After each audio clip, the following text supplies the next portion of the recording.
Hello बच्चों, welcome to JET point. JET point में आपका बहुत बहुत स्वागत है। आज हम लोग नया चैप्टर स्टार्ट करेंगे, फ्लूइड मैकेनिक्स।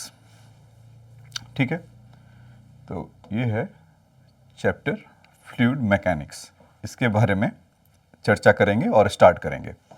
तो अभी तक के जो लेक्चर में हमने जो पिछले लेक्चर में देखा था वो था सिंपल हार्मोनिक मोशन के बारे में, और उसको हमने एक तरीके से फिनिश किया और नया चैप्टर स्टार्ट किया, फ्लूइड मैकेनिक्स। देखो बच्चों, फ्लूइड मैकेनिक्स क्या है? जैसे अभी तक हमने कौन सा मैकेनिक्स, इन जनरल मैकेनिक्स पढ़ा था। मैकेनिक्स के नाम पर वो जो मास वगैरह के सिस्टम में फोर्स लग रहा था, या जितने भी अब तक का हमने काम किया था वो मास पर बेस्ड था।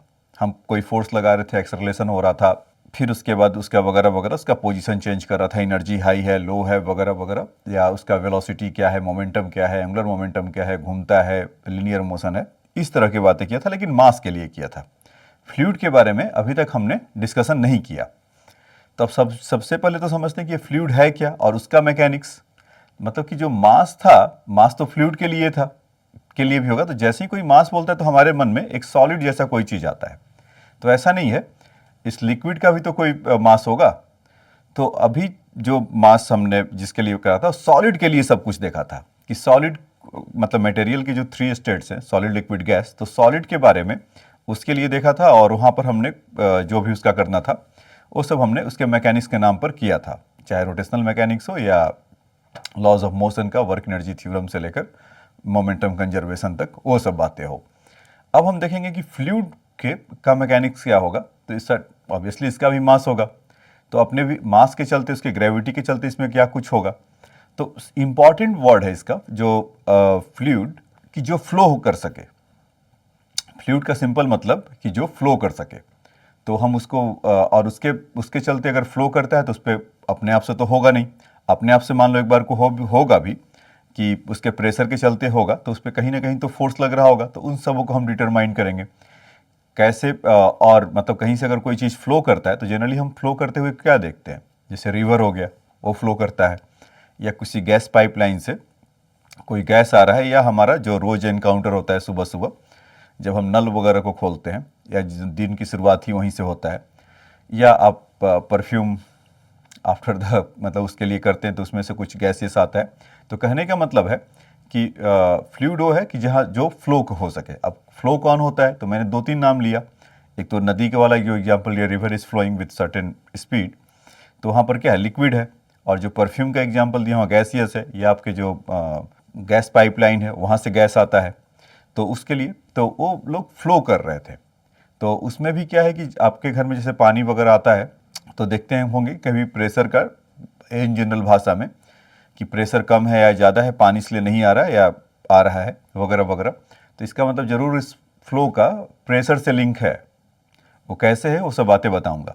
तो अभी तो आपको ये समझ में आया होगा कि फ्लूइड होता क्या है, कि वो जो सबस्टांस जो फ्लो कर सके, और जो फ्लो कर सके उसमें, अब सॉलिड तो फ्लो करता नहीं है।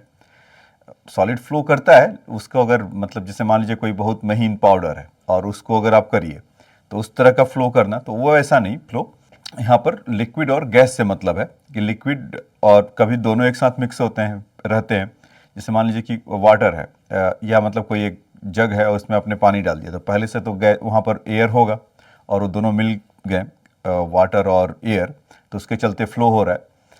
तो इन जनरल कि जो उसी बात को बार बार रिपीट कर रहा हूँ कि गैस और लिक्विड अगर को उस कैटेगरी में आप रख सकते हैं कि जो फ्लो हो सकते हैं। ठीक है बच्चों, तो ये फ्लूइड मैकेनिक्स का आपका यहीं से स्टार्ट करेंगे। तो अब इसमें देखते हैं कि अगर वो फ्लो हो रहा है तो किस चलते हो रहा होगा, किस चलते होगा। या तो मतलब कि अगर कोई चीज़ यहाँ पर छोड़ दो तो वो तो उसको फ्री फॉल जैसा कहने का मतलब हो गया। या कोई लिक्विड है और सर्टेन उसको एक पाइप से अगर आप उसको छोड़ रहे हैं, जैसे मतलब कुछ ऐसा आप कहना चाह रहा हूँ, जैसे इस तरह का हो रहा हो, लिक्विड यहाँ से जा रहा हो और इधर कहीं निकल रहा हो। तो यहाँ पर अगर इसका देखिए, यहाँ से हाइट का डिफरेंस कुछ तो है, बहुत छोटा सा ही है लेकिन है। तो यहाँ पर क्या होगा कि इसका मस्ट भी हाई प्रेशर होगा, तब जाकर वहाँ से फ्लो करेगा। अब वैसे ही देखिए कि अगर हमारा जो एयर फ्लो करता है वो कैसे फ्लो करता है, high pressure low pressure system पर। अभी जैसे यहाँ पर ठंडी पड़ रहा है, तो जब बहुत टेम्परेचर कम हो जाता है तो प्रेशर ज़्यादा हो जाता है, तो ये एरिया जहाँ पर ठंडी पड़ रहा है वो हाई प्रेशर जोन हो जाता है। तो यहाँ से हवा कहीं बहेगा लो प्रेशर जोन में। अब गर्मियों के दिन में देखिए कि बहुत जब ज़्यादा हीट पड़ता है तो उस समय लो प्रेशर जोन हो जाता है। क्यों ऐसा? कि जब हीट पड़ता है तो जो वाटर मॉलिक्यूल्स है वेपराइज होकर ऊपर चले जाते हैं। तो यहाँ से मतलब कि जो एयर का जो मान लीजिए कि यहाँ पर कोई एयर हमारे मतलब कि हमारे एयर में मॉइस्चर था और हीट पड़ा, तो कोई भी हीट पड़ने के बाद लाइटर हो मतलब कि वेपराइज होकर लाइटर होता है और ऊपर पहुँच जाता है। तो एयर मास खाली हुआ, तो इसको लीड करने कौन आएगा? जो तो लो प्रेशर जोन हो जाता है, तो हाई प्रेशर जोन से यहाँ पर एयर की तरफ एयर का फ्लो होगा हाई प्रेशर से लो प्रेशर की जोन में। ठीक वैसे ही यहाँ पर भी ये सारा होने वाला है कि कोई भी अगर फ्लो होता है तो हाई प्रेशर से लो प्रेशर की तरफ ऐसा करते हैं। तो उसको तो फ्लूइड में भी दो बातें हैं बच्चों, जैसे कि आपने डायनेमिक्स और स्टैटिक के लिए देखा था, तो वैसे ही यहाँ पर भी हम क्या देखेंगे, फ्लूइड मैकेनिक्स में इसके दो पार्ट होगा, एक स्टैटिक्स पार्ट होगा और एक डायनेमिक्स पार्ट होगा। जब फ्लूइड अगर रेस्ट में है तब उस पर क्या क्या हो रहा होगा, मतलब हम उसको मोशन नहीं दे रहे हैं, तो उसके अंदर आपको प्रेशर समझना होगा, डेंसिटी समझना होगा, फिर उसके बाद उसका आर्किमिडीज प्रिंसिपल क्या है, ये सब मतलब फ्लूइड स्टैटिक्स में काउंट होंगे। या पास्कल लॉ एक और है इसमें, पास्कल लॉ, तो ये सब होगा। और आज के क्लास में हम लोग आपको बता दूं कि वो प्रेशर क्या होता है ये समझाऊंगा, फिर दूसरा डेंसिटी क्या है, रिलेटिव डेंसिटी क्या है, थर्ड आपका पास्कल लॉ, ये तीन टॉपिक को कवर करेंगे। और नेक्स्ट बार में अब जब मिलेंगे तो उसके बाद और देखेंगे। और फिर उसके बाद ये तो फ्लूइड जब स्टैटिक होगा तब के लिए, फ्लूइड अगर डायनेमिक्स होगा, अगर फ्लो करेगा, तब उसके बाद आप इक्वेशन ऑफ कंटिन्यूटी या पॉइजन्स फार्मूला या बर्नौलीज थ्योरम, उसके लिए आगे की तरफ जाएंगे। ठीक है, तो सबसे पहले समझते हैं कि प्रेशर क्या होता है। अगर आप देखें कि फ्लूइड को, सबसे मन में तो ही आएगा ना, ठीक है कि चलो फ्लूइड तो फ्लो कर रहा है तो उसको मस्ट भी एक्सटर्नल प्रेशर कोई देगा तब तो फ्लो करेगा। तो पहले प्रेशर को समझ लें। तो प्रेशर को अगर आप देखेंगे, अगर मैं पूछूं आपसे कि प्रेशर क्या होता है, तो बचपन के दिनों में जो आप पढ़े होंगे तो तुरंत आप कहेंगे कि sir pressure is force by area. और प्रेशर करने का मतलब क्या, किसी को प्रेस करना, यही ना। अभी तक तो आप यही सोचे कि प्रेशर का मतलब प्रेशर ज़्यादा पड़ रहा होगा, या जब अपने डिओड्रेंट से कुछ आप कर रहे होंगे तो प्रेस करते हैं, एक तो ओ, या और भी प्रेशर का जो पानी वाला एग्जांपल दिया वहाँ पर। तो क्या pressure equal to force by area हमेशा होगा? जैसे कि मान लीजिए कि, और वो सब तो बचपन में सीख लिया होगा ना बच्चों, कि इसका एरिया कम होगा, लेसर एरिया, जितना एरिया कम होगा तो थोड़ा सा ही फोर्स डालेंगे तो प्रेशर ज़्यादा लगेगा। लेकिन पहले इसको समझें प्रेशर को, और कि ये मतलब कि फोर्स लगता है तो उस मतलब पर यूनिट एरिया पे लगता है, खाली उतना ही सफिशिएंट है। जैसे मान लीजिए कि ये कोई ऐसा कोई सरफेस है और इस पर आप फोर्स लगा रहे हैं और इसका सरफेस का एरिया सपोज ये है, तो जो F लगा रहे हैं तो इसके चलते तो प्रेशर ही होगा, एक सिंपल सी बात भी है। लेकिन मान लीजिए कि दूसरे केस में कोई ऐसे लगाया F और इसको हटा दीजिए,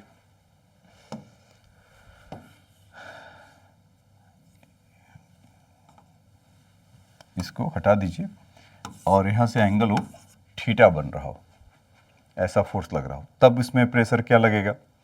तब भी क्या कहेंगे, यही होगा P equal to F by A. तो ये नहीं होगा बच्चों। क्यों?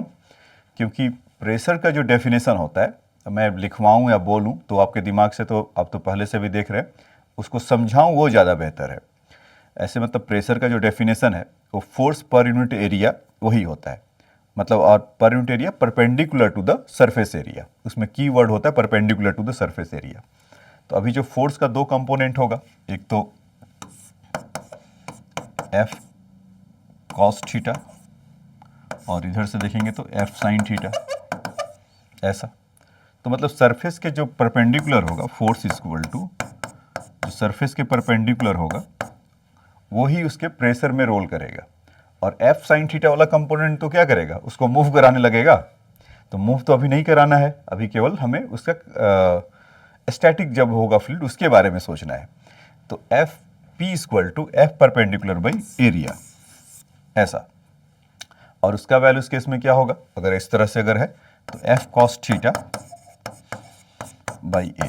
तो ये बात आपको समझ में आया कि आपको जब भी प्रेशर के बारे में जाना है या लेना है तो उसका उस सरफेस पे लग रहा है तो उसका परपेंडिकुलर कंपोनेंट, मतलब उसके सरफेस एरिया के परपेंडिकुलरली देखना है।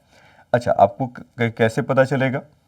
एरिया देखिए वेक्टर क्वांटिटी होता है, तो इसमें जो एरिया वेक्टर का जो आप देखेंगे तो ऊपर की तरफ आएगा और ये इस तरफ से आएगा। अच्छा, प्रेशर कैसा क्वांटिटी होता है? इज स्केलर क्वांटिटी होता है। प्रेशर इज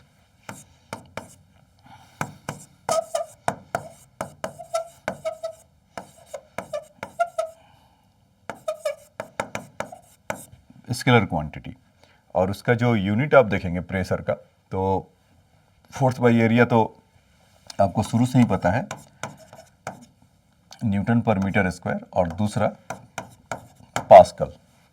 तो फिर कहेंगे एटीएम लोग क्या करते रहते हैं, 1 एटीएम 2 एटीएम, तो वो भी होता है बच्चों, एटीएम भी होता है, बार भी होता है, टॉर भी होता है, बहुत सारे हैं। और कभी कभी तो आप देखेंगे इसको हाइट में भी मेजर करते हैं कि सम सेंटीमीटर ऑफ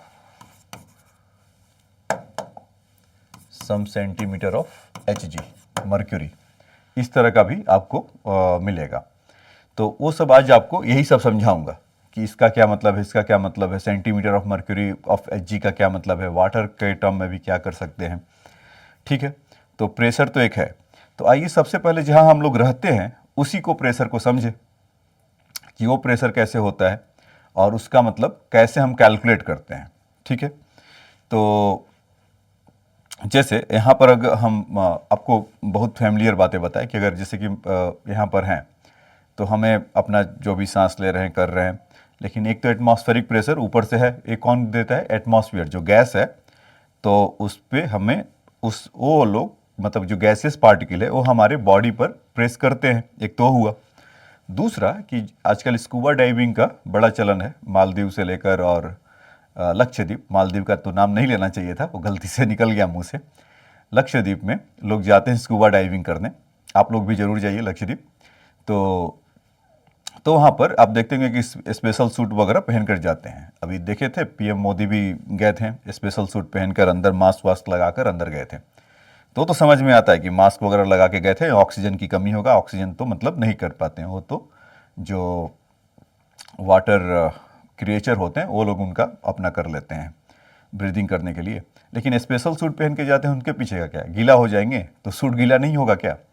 नहीं, उसके पीछे का रीजन ये होता है कि when the moment you going inside, diving inside of the beneath of that ocean, then you will find that you will the extra pressure, means more pressure in the inside the water will be greater than the your atmospheric pressure. तो pressure जब हमारे body पे पड़ेगा तो हम तो use to तो है नहीं, तो हमारा बॉडी कहीं फट ना जाए, इसलिए हम स्पेशल सूट पहनकर उधर जाते हैं। तो वहाँ का प्रेशर क्या ज़्यादा होते जाता है, ज़्यादा होता होगा तभी तो सूट पहन के जा रहे हैं। तो आप एक्सपेरिमेंटल एक आप ये देख सकते हैं। तो इसका मतलब ये हुआ कि जैसे जैसे हम नीचे जाएंगे वैसे वैसे प्रेशर बढ़ेगा। यस, यही इसका रीजन है कि जैसे जैसे आप उस सूट पहनने का, जैसे जैसे आप अंडर द वाटर जाएंगे वैसे वैसे आप पर प्रेशर बढ़ते जाएगा। वो कैसे? मतलब मान लीजिए कि आप यहाँ पर खड़े हैं और 10 किलो का बोझ आपके सर पे रख दे, तो mg नीचे की तरफ लगेगा, तो एक तो वो पुश कर रहा है, और कितना कांटेक्ट सरफेस एरिया है, तो mg बाई ये, एक तो वो प्रेशर दे रहा होगा।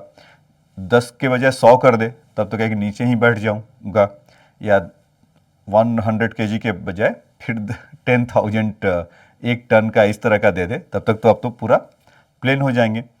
तो वैसे ही क्या होता है कि जैसे जैसे फोर्स बढ़ रहा है तो क्या कि वहाँ पर कौन लगा रहा है, तो जैसे जैसे आप नीचे जा रहे हैं तो वाटर बॉडी भी तो हैवियर है ना, तो आपके ऊपर वर्क कर रहा है, मतलब आपके ऊपर प्रेस मतलब फोर्स लगा रहा है, तो आप भी क्या होंगे, उस प्रेशर को एक्सपीरियंस करेंगे।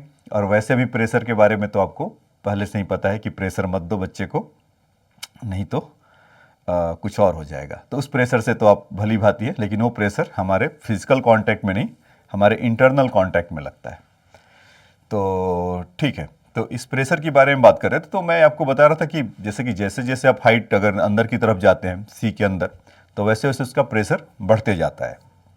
ये बात तो आपको बताया, तो ठीक है, ये तो बात समझ में आया। लेकिन हाउ विल मेजर कैसे करेंगे? अच्छा, एक चीज़ वो पानी वाला एग्जाम्पल अभी बताया था कि अगर कोई आपका ये पाइपलाइन है और वहाँ से प्रेशर आ रहा है जा रहा है, इन जनरल भाषा में मतलब कि जो जहाँ पर गवर्नमेंट का सप्लाई होता है वाटर का या जो गंगा जल का सप्लाई होता है, तो वहाँ पर ऑब्वियसली कि वो बाहर से कहीं पर स्टोर किए रहते हैं और फिर वहाँ से हर हाउस होल्ड के घर में पाइप भेजा हुआ रहता है, तो वहाँ से वो पाइप लेते हैं। तो कभी कभी कहता है कि प्रेशर है या वो मान लीजिए कि वो पाइप लाइन ही फट गया, तो नहीं कह सकते हैं, लेकिन कभी कभी कि प्रेशर कम है या ज़्यादा है, उसका क्या मतलब है। तो उसके पहले आपसे एक क्वेश्चन पूछूंगा कि हर शहर में जब आप एंटर करेंगे बाहर से, तो आप देखेंगे बड़ा सा टंकी कहीं ऊपर लगा होता है, तो उसका क्या मतलब है, और दूर से ही दिखाई पड़ता है। अगर आप घर के बाहर हो और मतलब आप उस जगह पे ऐसा रहते हैं थोड़ा फ्लैटन हो और आप विजुलाइज कर सकें, उसको देख सकें, तो आपको दूर से ही दिख जाएगा, या 2-3 किलोमीटर 4 किलोमीटर दूर से ही आपको टंकी दिख जाएगा। तो वो टंकी ऊपर बनाने का मतलब क्या है, नीचे भी तो रख सकते थे, तब भी काम चल जाता। या नीचे छोड़ो, अंदर ज़मीन खोद कर वहाँ पर कहीं पानी स्टोर कर देते हैं, वहाँ से भेजते हैं। देखिए, वो काम तो कर सकते हैं, ज़मीन को नीचे करके स्टोर करके करेंगे, लेकिन उसको जो पानी भेजने के लिए हमें एक्सटर्नल एजेंसी की ज़रूरत पड़ेगा, एक मोटर लगाना पड़ेगा, फिर वो भेजेगा हर जगह पानी को। तो इस चलते एक तो ये दिक्कत है। टंकी का काम क्या है कि जब जैसे मैंने आपको कहा ना कि पानी किसी ऑब्जेक्ट को छोड़ो तो ग्रेविटी अपना काम करेगा, तो हम बहुत सारा काम अपना ग्रेविटी से करवा लेते हैं। तो टंकी जितना ऊपर रहेगा, जैसे मान लीजिए कि ये ऐसा कुछ वाटर बॉडी है या वाटर टैंक कह लीजिए, टंकी नहीं कहना है तो टैंक, वाटर टैंक है, और वहाँ से जब पानी किसी अगर लिक्विड से होगा तो फ्लूइड अपने आप ग्रेविटी के चलते होगा, यहाँ तो कोई मोटर देने की ज़रूरत नहीं है, और फिर वह जहाँ पर आपको भेजना है वहाँ पर करिए, वहाँ जाएगा। एक तो ये कहानी इसका हुआ। अब समझिए दूसरा कि कैसे कैलकुलेट करेंगे बताऊंगा, उसकी चिंता मत करिए, मैं आपको बता देता हूँ, ज़्यादा मतलब कि नहीं हो रहा है अब कि अब बता दो। बेसिकली इसी को डिराइव करेंगे, P = H ρ g, एक ऐसे आता है। अब दूसरी कहानी देखिए कि जैसे एक तो इनके लिए हो गया कि जो छोटे छोटे छोटे हाउस होल्ड में है और बड़ा सा टैंक है, वहाँ से पानी आ रहा है। जो मल्टी स्टोरिक बिल्डिंग है तो वहाँ पर भी देखेंगे उसके टॉप पे रहता है। तो जैसे मान लीजिए कि 20th फ्लोर का कोई है, तो सबसे 20th के ऊपर का रहेगा, तो जो 20th फ्लोर पर होगा तो वहाँ पर पानी आएगा, फिर उसके बाद 19, 18, फिर ऐसे करते करते फर्स्ट फ्लोर तक आप जाएंगे या ग्राउंड फ्लोर तक जाएंगे। तो आप देखेंगे कि ग्राउंड फ्लोर पे पानी का स्पीड जब आप मेजर करेंगे वहाँ बहुत तेज आ रहा होगा, और 19, 20 या बीच में कहीं 10 पर होगा तो वहाँ पर अपना जितना भी स्पीड आ रहा होगा। लेकिन एक बात तो तय है कि जो फर्स्ट फ्लोर पर या ग्राउंड फ्लोर पर होगा पानी का स्पीड ज़्यादा होगा। क्यों? क्योंकि वहाँ पर अगर मान लीजिए कि अगर इस तरह का अगर बिल्डिंग है, ऐसा ऐसा ऐसा ऐसा ऐसा ऐसा ऐसा ऐसा ऐसा और 0, 1, और यहाँ पर 19 या 20 ऐसा है, तो यहाँ पर जब देखेंगे पानी का स्पीड ज़्यादा होगा, क्योंकि हाइट उसका ज़्यादा होगा, तो ज़्यादा प्रेशर दे रहा होगा, इसलिए पानी ज़्यादा आ रहा होगा। एक तो ये बात हुआ। अच्छा, मान लीजिए कहीं भी कि अगर 10th फ्लोर पर अगर कहीं है, तो 10th फ्लोर पे तो खाली एक ही घर होगा नहीं, मान लीजिए 4-5 हाउस होल्ड है, तो अगर जाकर वहाँ पर चेक करें पर्टिकुलर फ्लोर पे, तो सभी का सेम स्पीड पे आ रहा होगा। लेकिन 10 से आप ऊपर की तरफ जाइए तो थोड़ा स्पीड कम होगा, 10 से नीचे की तरफ आइए तो इसका आप स्पीड बढ़ेगा, क्योंकि हाइट उसका ज़्यादा होगा। तो ये प्रेशर का हाइट से क्या लेना देना है उसको समझेंगे कि pressure variation of pressure in according to depth. तो जब भी इसमें तो प्रेशर एक तो अब जैसे कि एक फिजिकली हम लगाते हैं कि अभी जो बता रहा था कि mg उस पर रख दो कोई मास और उसके चलते फोर्स लगाए और उस पर आप प्रेशर एक्सपीरियंस कर पाएँ, तो वैसा ही ये लोग क्या कर रहे हैं उसको देखिए। जैसे कि मान लीजिए कि एक इस तरह का कोई लिक्विड कॉलम है जिसका इस तरह का है, और इसमें थोड़ा पानी को ब्लू ब्लू कर दिया जाए। गाना सुना है ना, आज पानी है ब्लू ब्लू ब्लू, और वाट एवर लिरिक्स तो मुझे याद नहीं है, तो आप लोग वहाँ से समझिएगा। h हाइट पर है, अब इसको इतना भी बड़ा बना सकते थे, h हाइट तक वाटर कॉलम है, और इसका cross sectional area cylindrical shape में सपोज है, तो इसका A है ऐसा। तो जो यहाँ पर एकदम बीनेथ में होगा, किसी को रख दें या कुछ ऐसा सेंसर लगा दें, तो इसमें कितना मास होगा, और जितना मास होगा उसके चलते क्या mg डाउनवर्ड लगेगा क्या, यही होगा ना। तो फोर्स अगर देखें बीनेथ ऑफ द, या उसके जो सरफेस जो एकदम यहाँ पर है, तो F इक्वल टू mg ऐसा होगा। अच्छा, ये पानी है तो आप कोई भी लिक्विड ले सकते हैं। कहीं सर ब्लू से बना दिया तो कोई बात नहीं, डेंसिटी का W कर दीजिएगा। तो इसका मास अगर m है तो इसमें तो कितना इसका मास होगा in the term of density h and cross sectional area a। तो मास इक्वल टू हम क्या जानते हैं, डेंसिटी इंटू वॉल्यूम। बोलिए बच्चों, डेंसिटी इंटू वॉल्यूम ऐसा, और इंटू जी। जहाँ तक इसका वॉल्यूम की बात है इसमें, तो उसका वॉल्यूम कितना हो जाएगा, इसका क्रॉस सेक्शनल एरिया a और हाइट h। तो यहाँ पर हम क्या बोल सकते हैं, area into height h into G. ये हमारा फोर्स हो गया। तो अब इसमें क्या करिए कि इस a को, या आप ऐसे भी कह सकते हैं कि F by A rho A H G over A. तो ए से कैंसिल हो गया, और जी की जगह पर कुछ ऐसा लिख दिया क्या,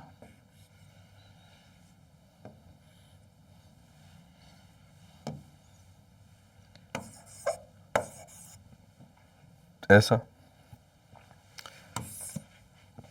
तो प्रेशर इक्वल टू कितना हो जाएगा, एच रो जी ऐसा।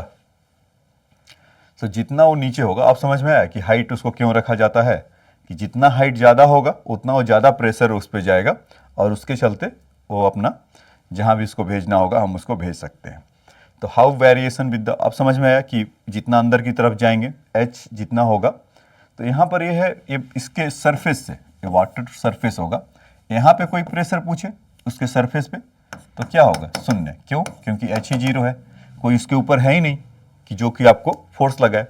आपको फोर्स लगाने वाला चाहिए ना, प्रेशर कैसे क्रिएट होगा, कि कोई तो फोर्स लगाए, और फोर्स लगाए और उसमें cross sectional area, contact area कितना हो। अब उसके ऊपर कोई मास ही नहीं है, या कोई मतलब एम नहीं है, यहाँ पर क्यों लगा, कि इसके ऊपर इतना वाटर बॉडी है, वो एम लगा रहा था, और यानी फोर्स लगा रहा था, तो उसके चलते हमारा ए फोर्स आया। तो उसके सरफेस पर अगर है तो कितना होगा। बहुत लोग इसको नीचे की तरफ जाते हैं तो वो कहते हैं प्रेशर मतलब निगेटिव में, क्योंकि एच का वैल्यू जीरो मतलब निगेटिव है। तो खैर मैंने आपको बताया था प्रेशर इज स्केलर क्वांटिटी। और यही नहीं, एक चीज़ और आपको बता देता हूँ कि P इक्वल टू, जैसे कि change in force upon change in area, इस तरह का। तो P एवरेज भी ऐसा हम कर सकते हैं। और यही बहुत एरिया बहुत कम हो, लाइक जो चाकू वाकू शार्प होता है ना, बचपन के दिनों में सीखा हो, सुना होगा कि उसका प्रेशर कम होता है तो ब्लेंड, और या इस तरह का शार्प है, उस पर डिपेंड करता है कि वो कितना उसका सरफेस एरिया कम है। जितना सरफेस एरिया कम होगा, थोड़ा सा ही फोर्स डालो, फटाक से उसको कट कर देगा। तो इसमें डेल्टा ए का वैल्यू बहुत कम हो, अगर limit delta A tend to शून्य हो, तो delta F over delta A, तो इसका वैल्यू कितना जाएगा बच्चों, D F over D A. तो P equal to D F over D A ऐसा मिल जाएगा। ठीक है, तो P equal to H rho G, और उसका लिमिट डेल्टा ए बहुत कम अगर होगा तो डी एफ ओवर डी ए, और P is a scalar quantity, इस चलते उसका इंस्टेंटेनियस प्रेशर इस तरह का होगा अगर फोर्स अगर वैरी कर रहा होगा तो और ये सब हम देखेंगे कलाकारी। अभी आपको इसका हवा लगने नहीं देते हैं, मतलब कि आपको आराम आराम से पहले बताते हैं। तो P equal to H rho जी इस तरह का मिलेगा। तो हाइट का जितना वेरिएशन होगा उसके चलते होगा। अच्छा, इसमें भी क्या है कि अगर पाइपलाइन के हिसाब से अगर बताएं आपको कि पाइपलाइन टेढ़ा मेढ़ा कैसे भी जाता है, लेकिन प्रेशर तो जितना आना होगा उतना आएगा। तो कहने का क्या मतलब है कि अगर जैसे मान लीजिए कि वो वाटर टैंक का एग्जांपल लेते हैं, यहाँ से और यहाँ से ऐसे लगा हो, और इसका हाइट h है, तो यहाँ पर इस P इक्वल टू कितना होगा, एच रो जी, यही होगा ना। अब इसको टेढ़ा मेढ़ा ऐसे ऐसे ऐसे कैसे भी लेकर आओ पाइप को, उससे उसको कोई फर्क नहीं पड़ता है। वो इनिशियल और फाइनल कितना है, एक तरह से आप डिस्प्लेसमेंट जैसा बोल सकते हैं उसको, कि इनिशियल पोजीशन उसका कितना है और फाइनल पोजीशन कितना है। ऐसा तो नहीं होगा ना कि पाइप को ज़्यादा मोड़ देंगे तो ज़्यादा हाइट होगा। तो कई बार तो इतना मुड़ जाता है कि ब्लॉक कर देता है और पानी नहीं आने देता है। तो इसका ये मतलब नहीं है कि जितने भी आप टेढ़ा मेढ़ा एच आप करेंगे तो उसके चलते उसका प्रेशर बढ़ जाएगा। एच पी बढ़ाने का क्या तरीका है, या तो डेंसर ज़्यादा कर दो, या जी ज़्यादा कर दीजिए, या हाइट ज़्यादा कर दीजिए। तो हाइट करेंगे ना, इसको काउंट नहीं करेंगे, ठीक है। तो P equal to H rho जी का कहानी तो आपको ये निकल कर आया। अब देखिए बच्चों, तो मतलब हमें कहीं भी अगर होगा, मतलब फॉर एग्जांपल यहाँ से मैं आपको दूं कि अगर ये एक वाटर कॉलम है और इसमें इसका height is H equal to 10 metre है, और इसमें वाटर है तो इसका density 10⁻³ kg per metre cube होगा। अभी डेंसिटी के लिए बताना था आपको, बताऊंगा।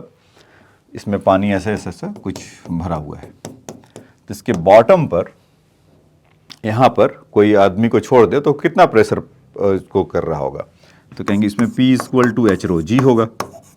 यही सिखाया ना आपको। तो 10, डेंसिटी का वैल्यू 10⁻³, जी का वैल्यू 10, 10⁵ न्यूटन पर मीटर स्क्वायर या पास्कल। देखो न्यूटन 1 ये वाला न्यूटन पर मीटर स्क्वायर और पास्कल, ये दोनों आपस में इक्वल हैं, होते हैं, ठीक है। अभी एटीएम का वो मतलब बताता हूँ। तो P इक्वल टू ये देखिए कितना प्रेशर झेलेगा, 10⁵ ऐसा, ठीक है। क्या कि सर वो वाला बताओ कौन सा, कि जो यहाँ का प्रेशर कितना है, एटमॉस्फेरिक प्रेशर कितना है, हमारे पर कोई कोई प्रेशर कितना लगाता है, ठीक। कभी कभी आप देखते होंगे कि पहाड़ों पर वहाँ पर जाते हैं तो कुछ उन लोग का बाइक वाले हैं या कार वाले चलाने वाले हैं, तो अपना एयर का प्रेशर कम ज़्यादा करते हैं। तो उसका क्या लिंक है वो भी बताऊंगा, क्योंकि वहाँ पर जब हाइट आप ऊपर की तरफ जाते हैं तो क्या होता है, जी का वैल्यू कम हो जाता है। तो जी का वैल्यू कम होगा तो उसके चलते प्रेशर वहाँ पर उसमें भी चेंजेस होगा, तो उसके अकॉर्डिंग काम करेंगे। तो खैर आ जाइए इस बात को समझें कि भाई कि यहाँ पर एटमॉस्फेरिक प्रेशर कितना है। तो एक एक्सपेरिमेंट है बच्चों, क्या है कि इसमें मर्क्यूरी कॉलम को, अच्छा अभी आप लोग देखते होंगे कि पारा लुढ़का, पारा बढ़ गया या इस तरह का, हम आए दिन देखते रहे ना गर्मियों के दिनों में या अभी ठंडी के दिनों में कि यहाँ का पारा बढ़ गया या लुढ़क गया है वगैरह वगैरह। आप इस चीज़ को जनरली पढ़ते हैं। तो पारा का मतलब क्या, मरकरी, Hg। तो इसका हम in the term of mercury में कैसे समझते हैं, ये क्या करते हैं कि आप इस तरह का कुछ ऐसे इसमें मरकरी भर दीजिए। ये मरकरी है और मरकरी का डेंसिटी होता है बच्चों 13.6 इंटू 10⁻³ kg मीटर क्यूब। याद है तो बहुत अच्छी बात है, नहीं याद है तो घबराने की बात नहीं है, आपको गिवन रहता है। तो क्या कि इसका प्रेशर से मरकरी का क्या लेना देना है, तो अभी बताया ना कि इन जनरल टर्म मरकरी के ही टर्म में बोलते हैं कि भाई यहाँ का अभी पारा लुढ़का है, पारा उसका या मरकरी का बढ़ गया। तो क्या करिए कि एक अच्छा प्रेशर यहाँ पर होगा, लग रहा होगा, हमारे बॉडी पे लग रहा होगा, तो कैसे दिखाएंगे, यहाँ पे भी तो लग ही रहा होगा ना। तो एटमॉस्फेरिक प्रेशर को P0 से सपोज दिखा रहे होंगे। तो उसमें क्या होगा कि एक खाली ट्यूब लाइए, टेस्ट ट्यूब, और उसको उल्टा करके ऐसे लगा दीजिए इस तरह से, और मतलब अच्छा खासा होना चाहिए, ये नहीं कि 1 मीटर का ले लेना कम से कम। तो उसमें आप देखेंगे कि मरकरी इसमें कुछ 76 सेंटीमीटर तक फिल होगा और रुक जाएगा। क्या होगा कि प्रेशर लग रहा होगा तो इसमें ऊपर की तरफ बढ़ेगा, तो हम इसमें कहेंगे कि 76 सेंटीमीटर तक मरकरी, आप एक्सपेरिमेंटल चीज़ है, आप एक्सपेरिमेंट करेंगे तभी होगा, पता चलेगा। तो 76 सेंटीमीटर तक की हाइट तक ये बढ़ जाएगा। तो ये अच्छा, तो यानी कि जो प्रेशर डाल रहा था तो P0 का वैल्यू क्या होगा, तो आपने ही देखा था कि H⁻g, आपको तो इस फॉर्मूले से मतलब है। तो हाइट कितना गया बच्चों, 76 सेंटीमीटर, तो 0.76, वाटर का डेंसिटी 10⁻³ और जी का वैल्यू 9.8। तो वीडियो को पॉज करके इसको कैलकुलेशन पे लग जाइए जरा, वो दिखाइए कि क्या हमारे पास फ़ोन में कैलकुलेटर है और यूज़ करने आता है। जिनका आ जाए तो मैसेज करके बताइए। तो इसमें क्या होगा कि 0.76 इंटू 10⁻³ 9.8, जब इनको आप कैलकुलेट करेंगे तो 1.013 इंटू 10⁻5 पास्कल या 1.013 इंटू 10⁻5 न्यूटन मीटर स्क्वायर। तो ये 1 ATM प्रेशर कहलाता है बच्चों। एटमॉस्फेरिक का in short form 1 ATM pressure is 1.013 into 10⁻5 Newton पर मीटर स्क्वायर और पास्कल, ठीक है। तो कि मरकरी ही क्यों, तो मैं आपको उस सब का एग्जाम्पल दे सकता हूँ, या मतलब उसका रीजन बता सकता हूँ कि वो बहुत डेंसर होता है बच्चों, इसीलिए उसको यूज़ करते, तो कि डेंसर तो उससे वो 100 वाट, तो और कोई नहीं है। क्यों नहीं है? आप पानी का भी बना सकते हैं अपना barometer. Barometer is basically measure the pressure. तो मरकरी का ही क्यों? मरकरी का क्या है कि वो 76 सेंटीमीटर तक है का ही है, और आप वहाँ से आसानी से उसको कैरी कर सकते हैं। देखिए, अगर आप इसमें अगर पानी, और इसमें क्या है कि बहुत ज़्यादा इसका डेंसिटी देख रहे हैं कितना है, वाटर के मुकाबले 13.6 टाइम्स है। तो इस चलते तो मतलब कि इसमें अगर डेंसिटी ज़्यादा है तो अगर फ्लक्चुएशन कर रहा होगा उसके ऊपर नीचे जाने में, प्रेशर इंक्रीज डिक्रीज कर रहा होगा। बात है कि क्या कि इन्वायरमेंट में भी यहाँ पर है, जैसे वाटर का लोग अगर मान लीजिए कि अगर वाटर का आपको बनाना हो, चलो पहले वाटर का आपको दिखा देता हूँ, तब आप कन्विंस होगे कि ये तो मरकरी के लिए था कि इन केस ऑफ वाटर, अगर वाटर का अगर बनाए यहाँ पर वैसे ही अगर आप भर दीजिए इसमें या यूट्यूब में, और पानी फिर आप ऐसा करिए, ऐसे कैपिलरी एक्शन हो जाएगा ये तो वाटर के लिए आप इंटरेस्टेड है तो वही सारा कैलकुलेशन करें। तो भाई प्रेशर तो इसके लिए जितना है ये तो वाटर पे भी उतना लगाएगा, यही ना, मतलब कि प्रेशर तो ये जुगों जुगों से लगता हुआ आ रहा है ना, जब से कुछ ऐसा हुआ होगा, बना होगा हमारा अर्थ, तो प्रेशर तभी लगा होगा और तब से अब तक चला आ रहा है। तो मरकरी के केस में या वाटर के केस में तो P = H rho G। So in case of H हम कैलकुलेट करना चाह रहे हैं और डेंसिटी कितना होगा 1000, G का वैल्यू तब भी 9.8 था और अब भी है, और प्रेशर तो हमें यहाँ से तो पता चल गया है कि 1.01 इंटू 10⁵ है। तो 1.01 इंटू 10⁵ ऐसा प्रेशर की जगह पे रखेंगे। साफ साफ नहीं दिख रहा है क्या? चलो ये सेटअप तो समझ में आ गया होगा। 1.01 ए लिखा हूं बच्चों, H = 1.01 इंटू 10⁵ अपॉन 3 इंटू 9.8। तो 9.8 को नियरली 10 ले सकते हैं और इसको यहाँ से ऐसा कर लीजिए तो आपको H का वैल्यू कुछ 10 मीटर आएगा। तो अब सोचिए कि आपको बैरोमीटर ले जाना है, तो अब इसके मुकाबले कहाँ 76 सेंटीमीटर, 1 मीटर से भी कम, और इसको 10 मीटर ऊंचा, तो मतलब तो एक तो कैरी करने में दिक्कत वो है ही है, उसका मूवमेंट कराना एक तो और मुश्किल काम है। पता चला कि हम लेके कहीं जा रहे हैं या प्रेशर मेजर कर रहे हैं तो उसमें इतना ऊपर नीचे है कि फोर्स उसको शिफ्ट कराने में कुछ एक्स्ट्रा फोर्स लग गया, उसके चलते पानी हिल डुल गया और उसके चलते ऐसा होगा। दूसरा कि एक तो टेम्परेचर है तो कुछ इवेपोरेट हो गया, ये भी हो सकता है कि उसके वॉल पे कुछ आगे चिपक गया पानी, इवेपोरेशन होकर हीट, क्योंकि वो खींचकर ट्रैप हो गया होगा।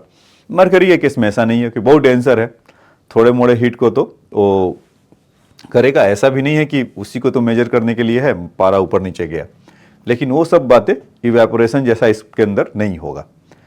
तो एक तो आसान है इसलिए इसको कर सकते हैं ऐसा। तो कुल मिलाकर आपको ये समझ में आया कि P = H rho G का क्या मतलब है।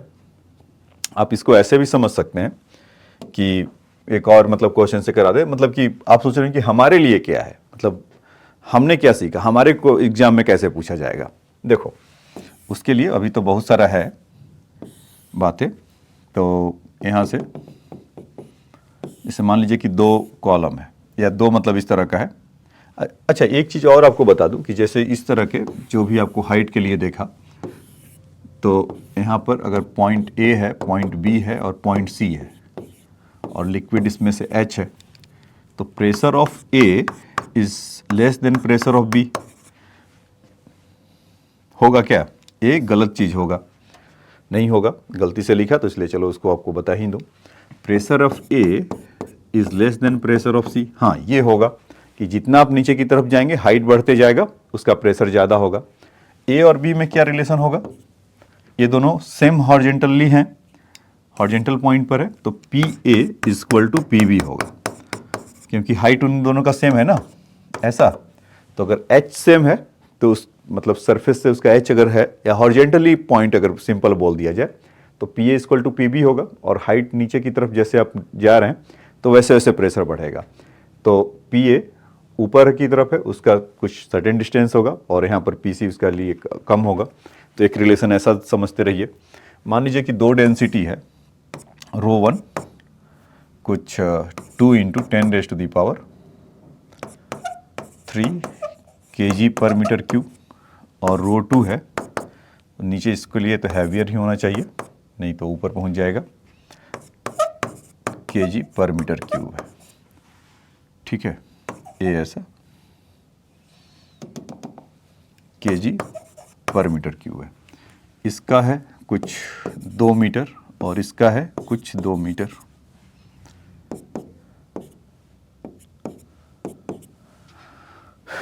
ऐसे तो इसके बॉटम पर यहाँ पर कोई प्रेशर को अगर मेजर करे तो कोई पूछे तो बताइए कितना होगा। तो देखिए P equal to P1 plus P2 ऐसा होगा। तो यहाँ से क्या करेंगे कि P1 equal to H1 row 1 G। भाई ये अपने 2 मीटर वाला जो डेंसिटी 1 है वो अपना कुछ प्रेशर एग्जर्ट कर रहा होगा, सेकेंड वाला कुछ अपना एग्जर्ट कर रहा होगा, प्लस H2 रो 2 इंटू जी, यही होगा। तो वहाँ से अगर आप H1 का वैल्यू कुछ 2 into 10⁻³ into G, plus H2 is 2 metre, उसका rho 2 is 3 into 10⁻³ into G. तो 2 2 जा 4 और 6, तो 4 और 6 कितने हो गए, 10 इंटू 10⁻³ इंटू जी। तो यहाँ से आ जाएगा जी 9.8 इंटू 10⁻⁴ न्यूटन पर मीटर स्क्वायर। तो टोटल प्रेशर इन दोनों के चलते अगर डिफरेंट लिक्विड होगा, तीसरा भी होगा, चौथा भी होगा, तो आप उसको बता सकते हैं। ऐसा आप काम कर सकते हैं प्रेशर के लिए। ठीक है, तो ये बात आपको समझ में आया होगा कि कैसा करें। अब इसी चीज़ को मैं थोड़ा और मॉडिफाइड ढंग से ऐसा बता देता हूँ। वो क्या, देखो एक YouTube लीजिए, ऐसा ऑल दो क्वेश्चन तो मैंने रखा ही हुआ है उधर। एक YouTube ऐसा लेते हैं, इस तरह का, जैसे आप YouTube पे ही देख रहे हैं ना, तो वाला ट्यूब नहीं है ये YouTube, एक्चुअल में YouTube ऐसा है। मान लीजिए इसमें पानी डालो, कोई भी लिक्विड डालो, इस तरह का अगर है 10 ml 20 ml 10,000 लीटर 5,000 लीटर, एक बात तय होगा, अगर इसका कैपेसिटी भी तो होना चाहिए उतना उस पानी को करने के लिए। मान लीजिए 10 लीटर आपने डाला, तो थोड़ी देर के बाद कोई भी एक मार्क कर लो, कैसा और एक कैसा। तो पानी बच्चों ये आपको कुछ ऐसा नजर आएगा, मतलब किसी भी मार्क पे अगर जितना इसका जितना आपने डाला कैपेसिटी उतना रहना चाहिए। तो एक चीज तय है कि इन दोनों का मार्क दोनों का सेम रहेगा, मतलब कि हॉरिजॉन्टली जो आ रहे हैं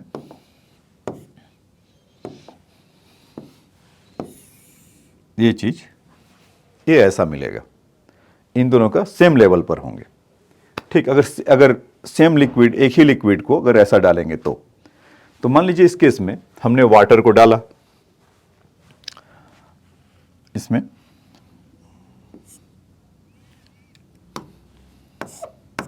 ये वाटर है। अभी क्या करते हैं कि थोड़ा इसके साथ छेड़खानी करते हैं। क्या करें कि कोई दूसरा लिक्विड डाल दे इसके ऊपर, ऐसे, जैसे मान लीजिए कि ऑयल का एक लेयर डाल दें जिसका डेंसिटी कुछ 0.8 into 10⁻³ kg per metre cube है। तो जैसे ही अगर डालेंगे कुछ इसका, तो यहाँ से क्या करेगा, फोर्स एक्सर्ट करेगा। तो जो सेम लेवल था तो इसमें भी कुछ मूवमेंट आएगा, ये कुछ यहाँ से ऐसा बढ़ जाएगा। ये वाटर जो पहले ऐसा था इसको ऐसा बना देता हूँ। अब हमें नहीं पता कि कितना बढ़ेगा, तो क्वेश्चन में आपसे पूछ लिया जाए कि बताओ कि कितना बढ़ेगा, कि इसके चलते, और इसमें जो ऑयल डाला हुआ है उसका मान लीजिए कि कुछ 10 सेंटीमीटर इसमें ऐसा डाला हुआ है। तो कहे कि ठीक है दूसरे साइड में भी शिफ्ट करेगा। ये समझ सिंपल बात है ना, कि जब वाटर था यहाँ तक और कोई ऑयल का हमने कॉलम डाला तो इसके चलते ये इस तरफ शिफ्ट होगा। तो इस तरफ शिफ्ट होगा तो आपको बताइए कि H का वैल्यू कितना होगा या कितना वाटर शिफ्ट होगा, क्योंकि सिंपल फोर्स है, कोई और तो है नहीं, और ऐसा इस तरह से लगेगा। हाँ, एक चीज़ आप सोच रहे होंगे कि प्रेशर तो यहाँ पर बाहर से भी लग रहा होगा, क्लोज कर दो, या मान लो कि अगर दोनों तरफ से लग भी रहा है तो पी नॉट यहाँ भी लग रहा है, पी नॉट यहाँ भी लग रहा है, तो इसके चलते वो उन दोनों का एटमॉस्फेरिक प्रेशर का बैलेंस आउट कर जाएगा। तो इस तरह का अगर होगा तो अभी तो क्या करते हैं कि जब भी यहाँ से 10 सेंटीमीटर का हाइट से इतना अगर इसका बढ़ा तो इसी को लाइन मान लेते हैं। तो यहाँ तक मानेंगे कि सेम प्रेशर होगा। अगर हॉरिजॉन्टल लाइन पे वो देखे थे ना कि यहाँ से ए मान लीजिए और यहाँ से बी मान लीजिए, तो सेम लाइन पर है तो P A equal to P B बोल सकते हैं क्या? बिल्कुल बोला जा सकता है। तो उसके ऊपर ऑयल का कॉलम कितना है? तो density of oil H rho जी ना, तो डेंसिटी एच ओ इंटू जी, और यहाँ से इसका हाइट ऑफ द वाटर नया वाला बताना है, density of water into G. तो जी से जी तो कैंसिल हो गए। हाइट ऑफ ऑयल 10 सेंटीमीटर है, ऑयल का 0.8 इंटू 10⁻³ वाटर, और इसमें देखेंगे 10⁻³ से कैंसिल हो गया। तो वाटर का वैल्यू कितना जाएगा? 10 सेंटीमीटर इंटू 0.8 तो 8 सेंटीमीटर। तो यानी कि जो इधर जो इसमें रेज होगा कुछ 8 सेंटीमीटर तक का रेज होगा। तो और ये अब इसको इंडिकेट करता है कि ये 10 सेंटीमीटर है तो 10 सेंटीमीटर होना चाहिए। आप आर्ग्यू कर सकते हैं। तो सिंस वाटर हैवियर है तो अगर इसका 10 सेंटीमीटर कॉलम है तो उसको 8 सेंटीमीटर को बैलेंस उसको कर दिया। ठीक है बच्चों, तो ये था आपका बेसिक मतलब प्रेशर के चीज़ें समझना। तो नॉट लिस्ट अभी बहुत सारे इसमें बातें कुछ और आएगा तो सब हम देखेंगे। अब देखिए कि एक रिलेटिव डेंसिटी का कॉन्सेप्ट होता है, अक्सर बच्चे कंफ्यूज रहते हैं। रिलेटिव डेंसिटी में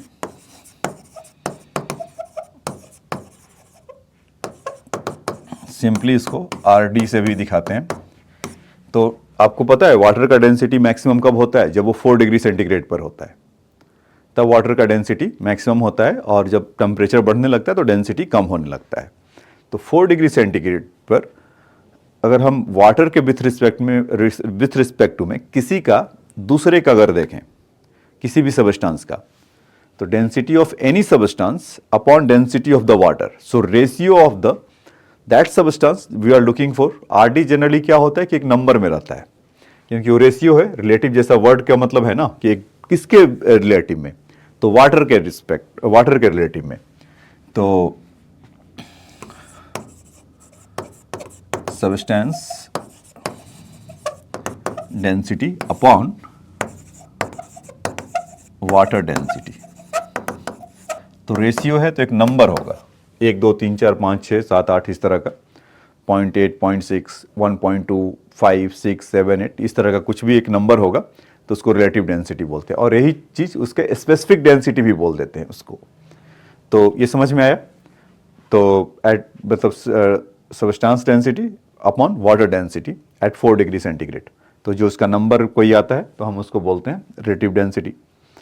ठीक है, तो जैसे मान लीजिए कि फॉर एग्जांपल कहीं है 2 RD, तो इसका मतलब कितना हो जाएगा? तो वाटर के मुकाबले कितना है? तो सबस्टेंस का डेंसिटी 2 इंटू 10⁻³।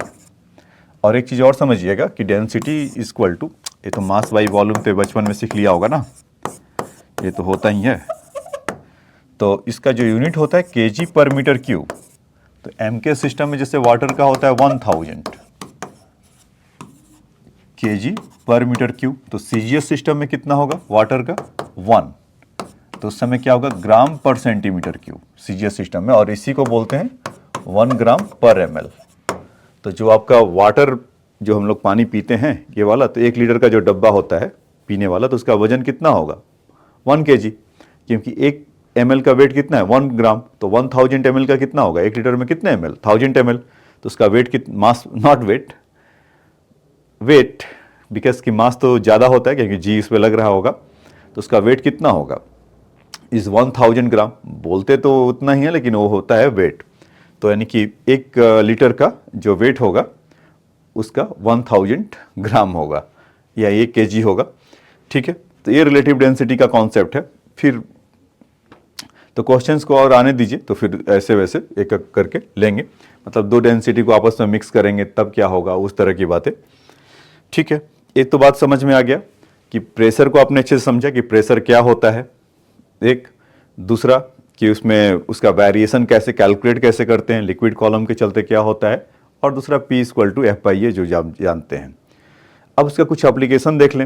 एप्लीकेशन में क्या दिखाएंगे, तो पास्कल लॉ आता है। पास्कल लॉ बच्चों ये बोलता है कि अगर कोई इनक्लोज बॉडी है, इनक्लोज से क्या मतलब है आपका, तो आप कह सकते हैं, जिसे बहुत सिंपल अगर देखें तो चलते फिरते दूध का पैकेट जैसे हो गया, एक क्लोज बॉडी है ना। तो आप उसमें क्या होगा, वो ये बोलते हैं कि कोई भी इनक्लोज बॉडी है और inside pressure would be constant. उनके कहने का बस मतलब इतना ही है पास्कल लॉ का, कि प्रेशर कोई भी अगर क्लोज बॉडी होगा तो वहाँ का प्रेशर कांस्टेंट होगा। तो उससे क्या होगा, जैसे कि मतलब कोई अगर आप इमेजिन करिए कि अगर आपके पास आप खेलते भी होंगे, इसमें कोई दो राय नहीं है, कि एक पैकेट है, जब आप एक तरफ उसको अगर आप प्रेस करिए तो दूसरी तरफ क्या होगा, इन्फ्लेटेड हो जाएगा, मतलब वो ज़्यादा बढ़ जाएगा। कहीं का एरिया अगर कम करेंगे तो दूसरे साइड का एरिया बढ़ जाएगा। ऐसा तो देखने को मिलता है। वो क्यों होता है वो आपको बताएंगे। या जैसे कि आप होली के दिनों में देखते हैं, गुब्बारे में रखकर पानी ऐसे मारते हैं, तो when a moment when you just their opening mouth is put in the water tap and run and open the water, so you will see that slowly there the shape is going to be in the spherical, मतलब वो expand करेगा। तो उसको आपने फिर उसको बंद कर दिया और फिर उस जो गुब्बारे को आप कभी एक तरफ से दबाइए तो दूसरी तरफ इन्फ्लेट होगा। ये आप जब किसी को फेंकते होंगे तो देखते होंगे कि एक तरफ में ज़्यादा उसका हो जा, मतलब एक तरफ ज़्यादा फैल जाता है। तो बेसिकली पास्कल लॉ जो है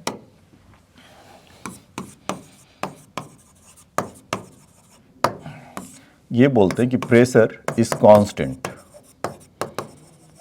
इन एनी एनक्लोज्ड बॉडी।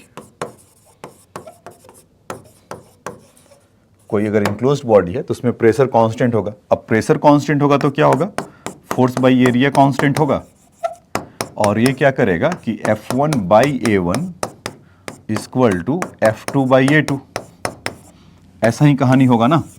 तो उसमें क्या है कि जैसे मिल्क का पैकेट जैसे ऐसा ले लीजिए, इस तरह का था और एक क्लोज्ड है, तो अब मान लीजिए यहाँ पर आप प्रेस कर रहे हैं ऐसे, तो ये वाला पार्ट क्या होगा, ऐसा बढ़ जाएगा, यही होगा। आप अगर पुश कर रहे होंगे ऐसा,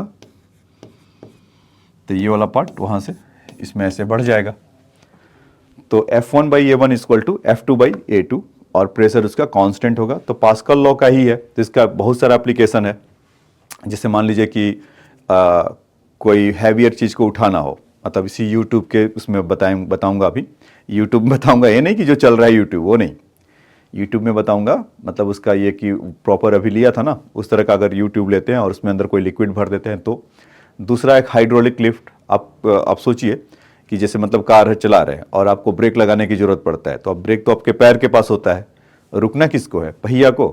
तो क्या वहाँ पर आप तो पैर तो वहाँ तक तो नहीं जा रहे होंगे, या पैर से तो उसको रोक नहीं रहे होंगे, या कुछ ऐसा कोई छड़ी जैसा कोई चीज़ होगा कि चलो रुक जाओ अब, तो इस तरह से कर नहीं रहे होंगे। आप प्रेस करते हैं समथिंग यहाँ पर और वहाँ पर जाकर हो जाता है। तो आप कह सकते हैं कि ये तो स्प्रिंग है। नहीं बच्चों, स्प्रिंग के बस की बात नहीं है कि उसको जाकर रोके, और इस तरह से मतलब इतना इफेक्टिव हो, पता चला स्प्रिंग ही टूट गया। मतलब आप साइकिल वगैरह में आप देखिएगा तो बहुत महीन सा एक वायर लगा रहता है, और वो जाकर आप जब ब्रेक अप्लाई करते हैं तो जितना आप इधर खींचते हैं तो उधर उतना खींचता है। तो वहाँ पर एक हाइड्रोलिक ब्रेक्स लगे होते हैं, जो कि आपके ट्रेन्स में और बहुत सारे जो हैवियर चीज़ें हैं वहाँ पर लगा रहता है, इवन योर कार में। फिर एक हाइड्रोलिक लिफ्ट का कहानी आ रहा था जो मैं यूट्यूब के लिए बता रहा था, मतलब कि एक ऐसा कि इस तरह का दोनों एक जैसे बन गए क्या,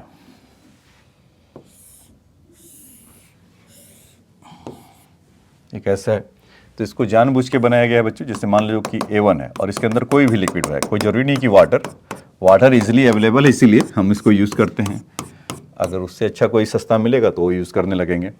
तो यहाँ पर क्या होता है कि आप अपने उसमें जो बाइक वगैरह में देखते होंगे तो वहाँ पर कुछ लोग वो लिक्विड वहाँ पर डालते हैं कि उसका जब आप ब्रेक अप्लाई करते हैं तो बेसिकली क्या होता है, वो लिक्विड ही प्रेस होता है।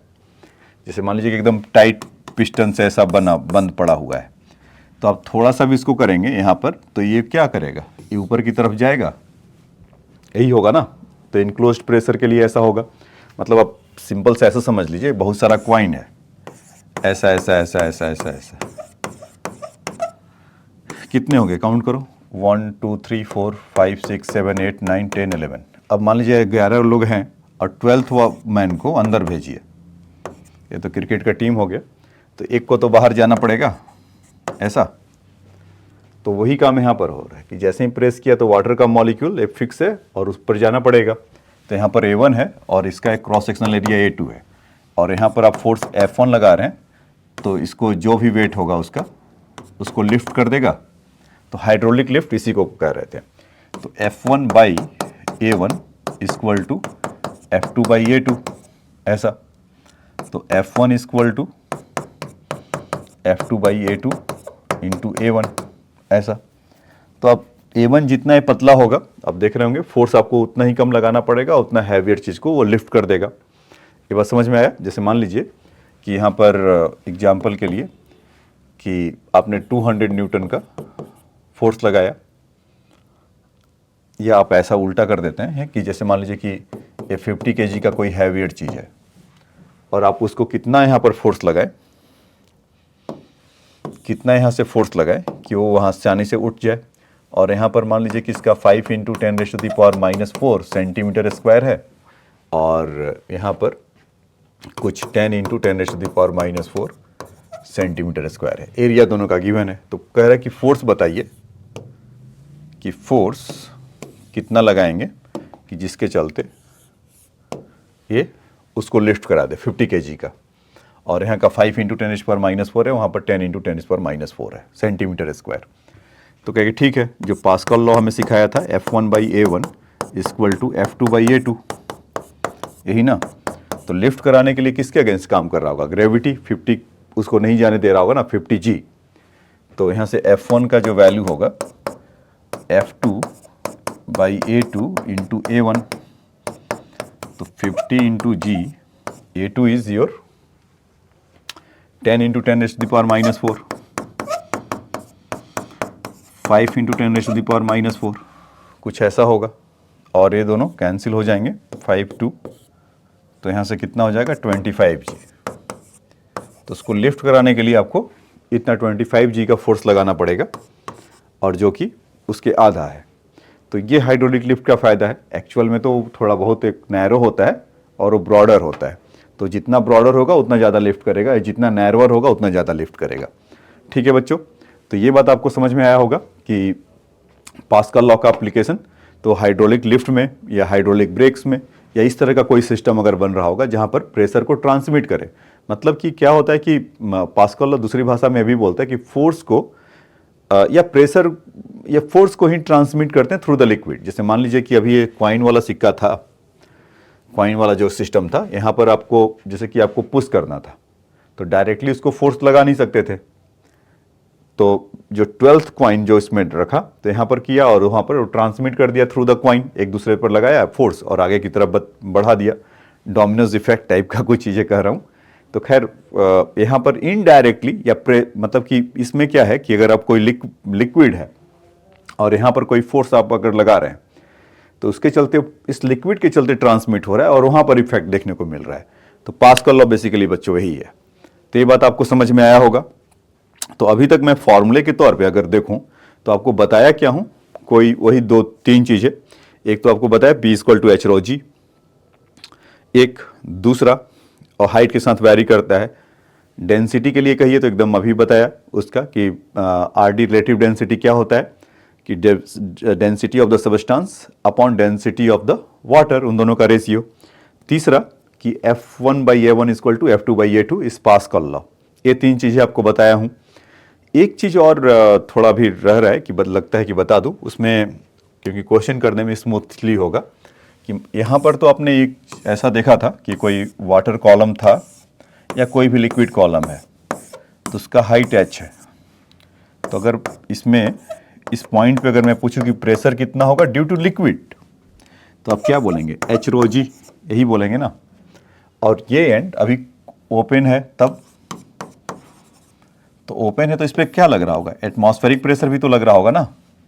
तो खाली ड्यू टू लिक्विड पूछा था तो h/g। ठीक, अब ओवरऑल प्रेशर कितना होगा, तो उसको बोलते हैं एब्सोल्यूट प्रेशर। Absolute pressure. तो इसके लिए क्या होता है कि इसमें P nought plus H rho G की कहानी को दोनों को जोड़ दीजिए ऐसा। तो P absolute equal to P nought plus H rho G. तो कहेगी ये क्या है, तो ड्यू टू लिक्विड है, लेकिन फिजिक्स की भाषा में इसको बोलते हैं गॉज प्रेशर, मतलब केवल इनसाइड ऑफ द लिक्विड या इनसाइड ऑफ द उस इनक्लोज के लिए। तो P gauge gauge pressure is only H rho G.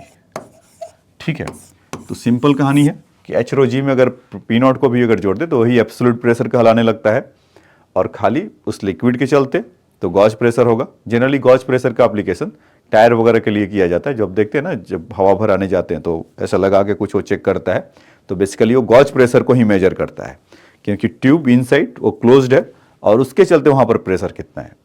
ठीक है बच्चों, ये बात समझ में आया। तो आइए हम आपका एक तो ये P equal to H rho G और ए इसका और रिलेटिव प्रेशर और पास्कल लॉ, ये इन्हीं पे काम करते हुए आगे क्वेश्चन के लिए ओपन करते हैं। तो क्वेश्चन नंबर है आज का, in a car lift the compressed air exert the force F1 on a small piston having a radius 5 centimetre, this pressure is transmitted to a second piston of radius 15 centimetre, if the mass of the car to be the lifted is 1350 kg, what is the F1 and what is the pressure necessary to accomplish this task? खैर वो तो समझ में आता है। Take G value is 9.81, तो लेकिन हम लेंगे 10 ही, वो बोल रहे हैं तो क्या G का वैल्यू 10 ही लेंगे। ठीक है, तो यहाँ पर देखो वहाँ पर क्या बोला है कि car lift the compressed air exerts the pressure F1 A small piston. तो यानी कि सिस्टम कैसा है, क्लोज्ड है, और इस तरह का फिर बातें होगा ऐसा।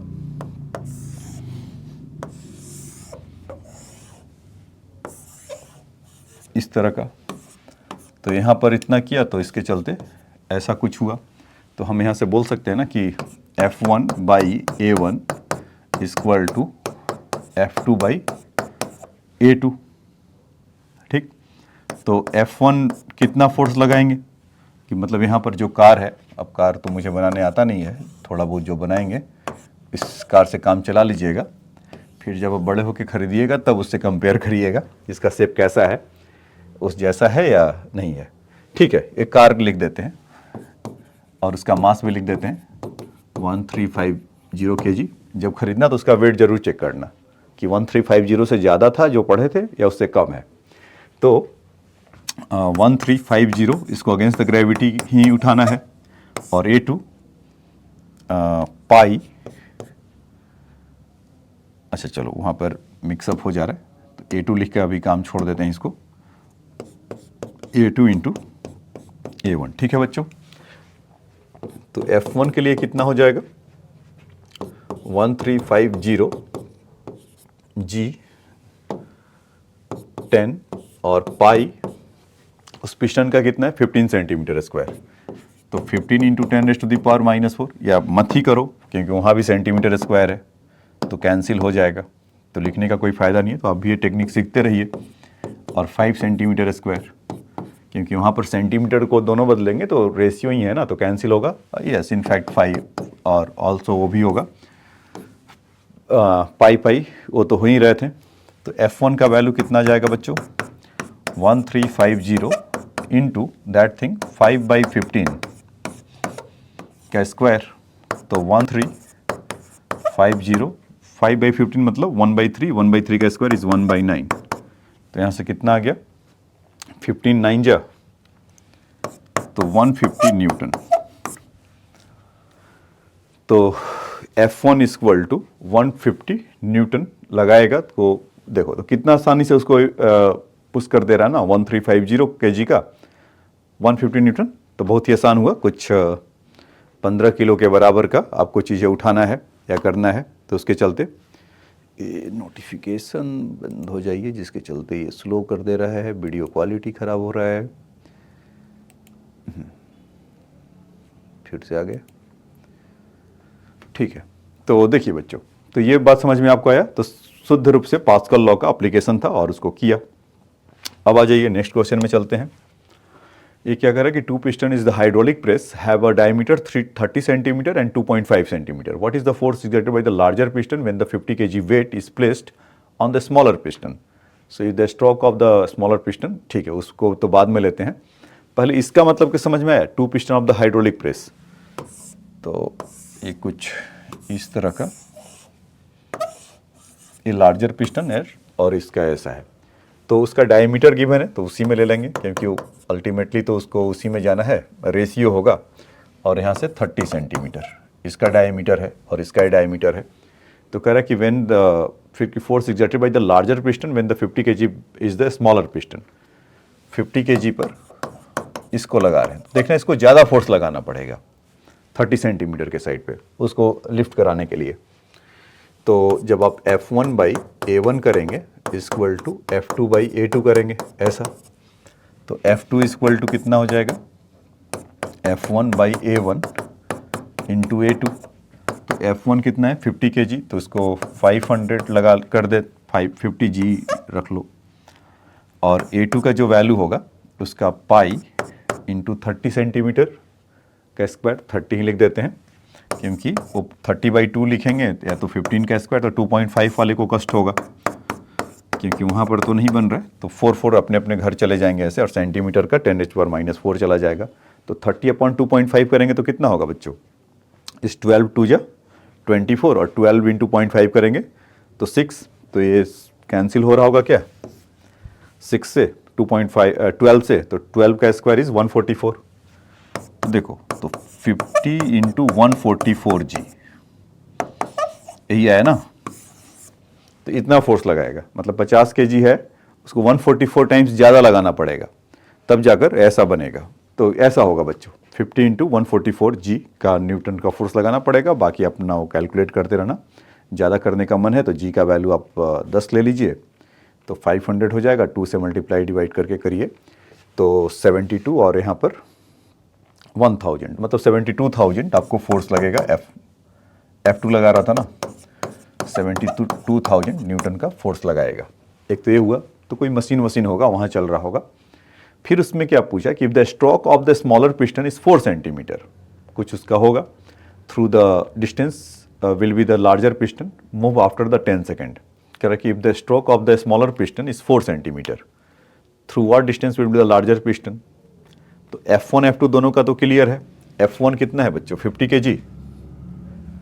ठीक, तो उसमें जो फोर्स लग रहा होगा F1 इंटू L1, इस मतलब जितना फोर्स लगा तो L1 हुआ, मतलब ये फोर्स लगाया होगा तो L1 कुछ ऐसे मूव किया होगा. और F2 इंटू L2 पूछ रहा है कि वो कितना चलेगा 10 सेकेंड में. 1 सेकेंड में 4 सेंटीमीटर चलता है, तो 10 स्ट्रोक के लिए 10 सेकेंड नहीं 10 स्ट्रोक्स के लिए तो 1 सेकेंड एक बार में 4 स्ट्रोक चलता है.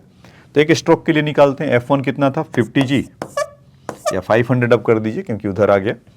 L1 4 सेंटीमीटर में ही रखते हैं. F2 72,000, तो L2 तो 0 0 0 0, तो L2 का वैल्यू कितना हो जाएगा? 20/720, तो एक 0 और खा जाएगा तो 1/36 सेंटीमीटर आ जाएगा ऐसा. तो एक स्ट्रोक में दूसरा वाला कितना चलेगा? 1/36 सेंटीमीटर. तो 10 स्ट्रोक्स में कितना चलेगा? इन 10 स्ट्रोक्स 10/36, तो बहुत कम जाएगा, मतलब 0 पॉइंट समथिंग में आएगा. कुछ नियरली 0.3 कर लिए, 36 3 जा 108 होता है, तो उसके चलते वो बनेगा.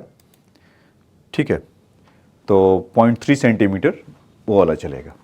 तो एक छोटा सा एप्लीकेशन था उसमें पास्कल लॉ के अलावा. तो इस तरह का क्वेश्चन, मतलब कि आपको यहाँ तक तो क्लियर है, ये नहीं क्लियर है.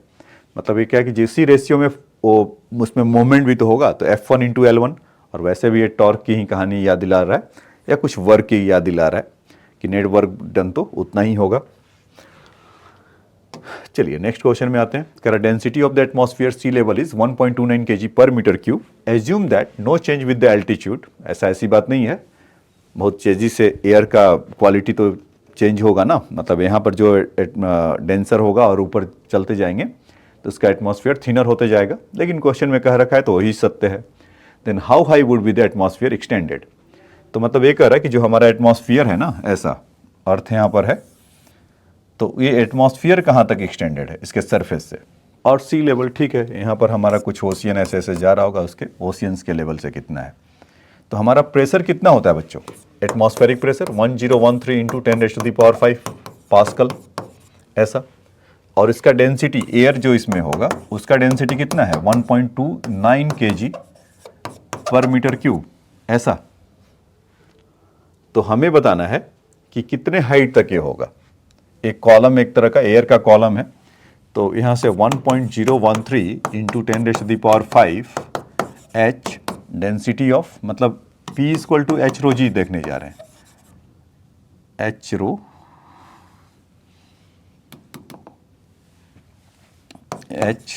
रो जी ऐसा देखने जा रहे हैं।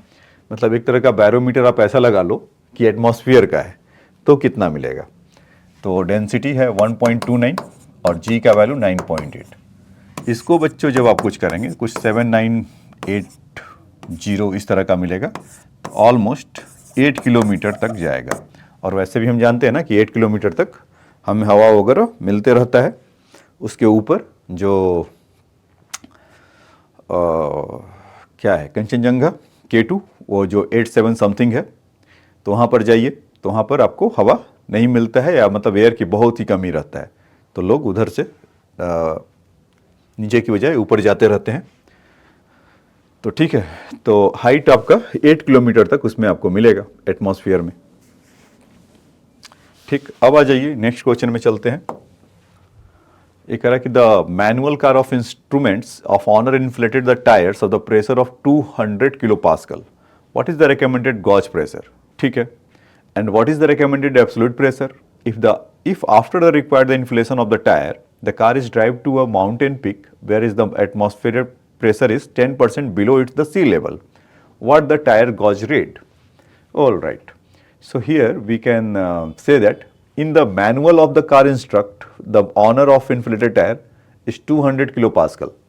तो जब 200 किलो पास्कल बोल रहा है टायर के अंदर होना चाहिए, तो गॉज प्रेशर भी कितना होना चाहिए, 200 ही होना चाहिए। भाई कुछ लिखता है ना कि आप इतने स्पीड पे गाड़ी चलाइए या इतना रखिए, तो उसमें एक मैनुअल में भी है कि आपका टायर का प्रेशर जो होना चाहिए 200 किलो पास्कल। और आपको अभी अभी बताया कि जो टायर के अंदर ये ऐसा है, तो इसमें कौन सा प्रेशर होता है, यही गॉज प्रेशर ही होता है। तो गॉज प्रेशर कितना है 200 किलो पास्कल, वो बोल रहा है तो हम उतना ही रखेंगे। तो गॉज प्रेशर हमारा कितना है 200 किलो पास्कल। फिर कह रहा what is the recommended absolute pressure, तो एब्सोल्यूट प्रेशर में इसको जोड़ दीजिए, किसको, एब्सोल्यूट प्रेशर जो होता है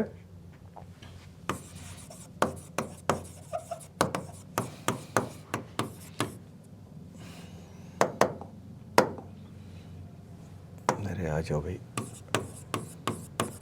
एब्सोल्यूट जो प्रेशर है तो उसमें P नॉट एटमॉस्फेरिक प्रेशर और उसमें से गॉज प्रेशर को और जोड़ दीजिए। तो एब्सोल्यूट प्रेशर कितना होता है 1.01 इंटू 10⁵ और गॉज प्रेशर कितना है 200 किलो पास्कल। तो अगर उसी में लिखना चाहें किलो में तो ये कितना हो जाएगा 101 इंटू 10⁵ और यहाँ से 200 किलो पास्कल, तो कितना हो गया 301 किलो पास्कल। तो एब्सोल्यूट प्रेशर कितना होगा, एटमॉस्फेरिक प्रेशर को उसमें जोड़ दें तो 301 किलो पास्कल। अब क्या कह रहे हैं कि घूमने गए, after required inflation of the tyre the car drive to be the mountain peak where the atmospheric pressure is 10% below. तो वहाँ पर कहाँ पर जहाँ पर वो घूमने गया है वहाँ पर, या जो कार को लेकर गया है माउंटेन पर, तो 10% कम हो जा रहा है। तो 10% कम होना का मतलब, जैसे मान लीजिए कि 1.01 इंटू 10⁵ है एटमॉस्फेरिक प्रेशर, ऐसा ही है ना एटमॉस्फेरिक प्रेशर, और इसका 10% आप कम कर दीजिए तो वैसे ये कितना है 100 किलो पास्कल। अगर आप 10 को थोड़ा सा इग्नोर कर दीजिए तो यानी कि 10 किलो पास्कल होगा, उसमें वहाँ पर कम है। तो यहाँ पर एटमॉस्फेरिक प्रेशर कितना है उसका 90%, तो मतलब इसको 100 माइनस 10 कर दीजिए तो 90 किलो पास्कल होगा, ऐसा। तो और वहाँ पर कितना है, तो क्या कह रहा है कि what is the recommended mountain peak where the atmospheric pressure if after the required of inflation of the tire the car driven is the mountain peak and atmospheric pressure is this at sea level, what will the tire gauge pressure is read? तो outside कितना है 90 और उधर कितना लग रहा था 200। तो भाई बाहर का प्रेशर जब कम होगा तो टायर क्या करेगा, उसको पुश करेगा, तो उसका गॉज प्रेशर अंदर का क्या हो जाएगा, बढ़ जाएगा। तो टोटल प्रेशर कितना था 301, तो वहाँ से अगर हम माइनस कर दें तो in this scenario absolute pressure 301 था ना, तब एब्सोल्यूट प्रेशर मतलब उसमें से पहले जो सी लेवल पे था, तो अब वहाँ से कितना हो जा रहा है 90 किलो पास्कल। तो 90 किलो पास्कल उससे अगर हटा दें तो P रिक्वायर्ड तो 301 माइनस 90 मतलब एटमॉस्फेरिक प्रेशर हटा दें तो गॉज प्रेशर तो ही होगा। मतलब यहाँ पर एटमॉस्फेरिक प्रेशर को जोड़े थे तब 301 था, जब वहाँ पर लेकर गए तो एटमॉस्फेरिक प्रेशर को हटाएं तो अब हमें कितना वहाँ का प्रेशर महसूस, मतलब वो टायर के अंदर कितना प्रेशर होगा, तो 90 किलो पास्कल ही रह गया है एटमॉस्फेरिक प्रेशर। उस एटमॉस्फेरिक प्रेशर को हटाएंगे तो वापस से गॉज प्रेशर आ जाएगा। यहाँ पर ये एब्सोल्यूट प्रेशर जो था atmospheric pressure plus gauge pressure, atmospheric pressure को ऐड किए थे तो 301 किलो पास्कल था सी लेवल पे। जब हम यहाँ पर लेकर आ रहे हैं तो वो कितना पूछ रहा है कि उसका अंदर का प्रेशर गॉज प्रेशर कितना रीड करेगा। तो ठीक है, एटमॉस्फेरिक प्रेशर को फिर से हटा लेते हैं, तो यहाँ एटमॉस्फेरिक प्रेशर तो कम हो जा रहा है, तभी तो पूछा जा रहा है ना कि गॉज प्रेशर बताइए। तो 90 किलो पास्कल था, तो 90 किलो पास्कल को जब हटाया तो गॉज प्रेशर हमारा कितना आ गया 211 किलो पास्कल। तो ये बात समझ में आया बच्चों? आया तो इसको लिख ले सकते हैं तो लिख लीजिए। अब देखिए नेक्स्ट क्वेश्चन इसका, हाँ ये देखिए एक तरह कि liquid stand at the same level at the U tube, ये है U tube at rest if A is the area of the cross section and g is the acceleration due to gravity, what will be the difference in the height h of the liquid of the two limbs of the U tube when the system is given at the accelerate it toward the right. इससे इसके पहले क्या होगा, ऐसा रहा होगा to limbs, जैसा मैंने बोलता हूं कि जब पानी इसमें आपको ही बताया था ना कि कुछ भी कोई भी लिक्विड भरिए तो दोनों सेम लेवल पे होगा, एक कैसा। तो जैसे ही ये मूव किया तो मूव करेगा तो अब आगे की तरफ इसमें तो ये सब भी पीछे की तरफ स्यूडो फोर्स लगेगा ना, ऐसा। तो स्यूडो फोर्स लगाएगा तो इसको उठा देगा ऊपर की तरफ, ऐसा। तो ए से एक्सेलरेट कर रहा तो पूछ रहा होगा कितना ए उठा, हाइट एच कितना हुआ, तो फोर्स कितना लगा, उसी से मतलब होगा ना कि भाई फोर्स बाई जो एरिया होगा, जो एक्स्ट्रा फोर्स लग रहा है। तो मान लीजिए, अच्छा इसमें एक चीज़ गड़बड़ है कि जो लेंथ था पूरा या इसका लेंथ का जितने में वाटर था उसका कैपिटल एल गिवन है, लेंथ ऑफ द ट्यूब इसका गिवन है, तभी हम उसका फोर्स निकाल पाएंगे कितने पार्ट पे लग रहा है। तो F by A extra pressure लगेगा और वो एग्जर्ट करेगा किस पे, एच रो जी पे। मतलब जो भी लिक्विड भरा हुआ है या वाटर भरा हुआ है तो वाटर का डेंसिटी रो ले लेते हैं। तो ये जो एक्स्ट्रा प्रेशर लगा रहा होगा किसके चलते, चलने के चलते, तो इसका वैल्यू कितना है, mass into acceleration upon area, ऐसा एच रो जी। तो मास का इसका वैल्यू कितना हो जाएगा, डेंसिटी इंटू वॉल्यूम। तो वॉल्यूम कितना हो जाएगा, क्रॉस सेक्शनल एरिया ए है और उसका लेंथ अभी मैंने आपको कहा कि ये क्वेश्चन में नहीं है, इसको आप ले लीजिए। तो एरिया इंटू एल, तो इसका वॉल्यूम हो जाएगा और एक्सेलरेशन इज ए है अपॉन कैपिटल ए। तो ठीक, तो एच का वैल्यू कितना हो जाएगा बच्चों, डेंसिटी से टू डेंसिटी अपने घर चले गए, एरिया तो यही लोग उसको हटा दिया, तो कितना हाइट उसमें रेज करेगा, तो यहाँ से आया एल ए ओवर जी। तो समझ में आया जी, H equal to L A into G. फिर से आ गए, ठीक है। तो H equal to L A over G, ये इसका होगा। अगर ए एक्सेलरेशन से करेंगे तो कितने से ऊपर उठेगा, एच हाइट से। क्यों, क्योंकि जब ये आगे की तरफ जा रहा होगा तो इस पर फोर्स एग्जर्ट कर रहा होगा इन सेम अमाउंट में पीछे की तरफ, जो कि हम इसको स्यूडो फोर्स जानते हैं, और फिर हमारा कितना हाइट रेज करेगा, तो ये ऐसा हम बता सकते हैं L/A/G ऐसा होगा। ठीक, अब आ जाइए नेक्स्ट क्वेश्चन में चलते हैं। कह रहे कि vertical U tube of uniform inner cross section contain the mercury in the both system, glycerine density 1.3 gram per centimeter cube, column of length 10 centimeter is introduced into one of the arm, oil density 0.8 gram per ml is poured into the other arm until the upper surface of the oil and glycerin are in the same horizontal level. ठीक है, find the length of the oil in the column. देखो पहले क्या बोला है कि vertical U tube uniform inner cross section container the mercury in the both of its arm. तो इस तरह का कुछ है,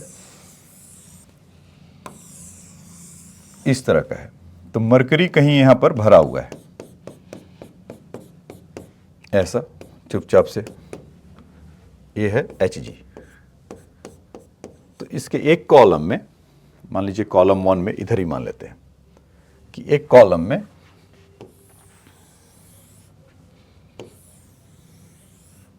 कुछ इस तरह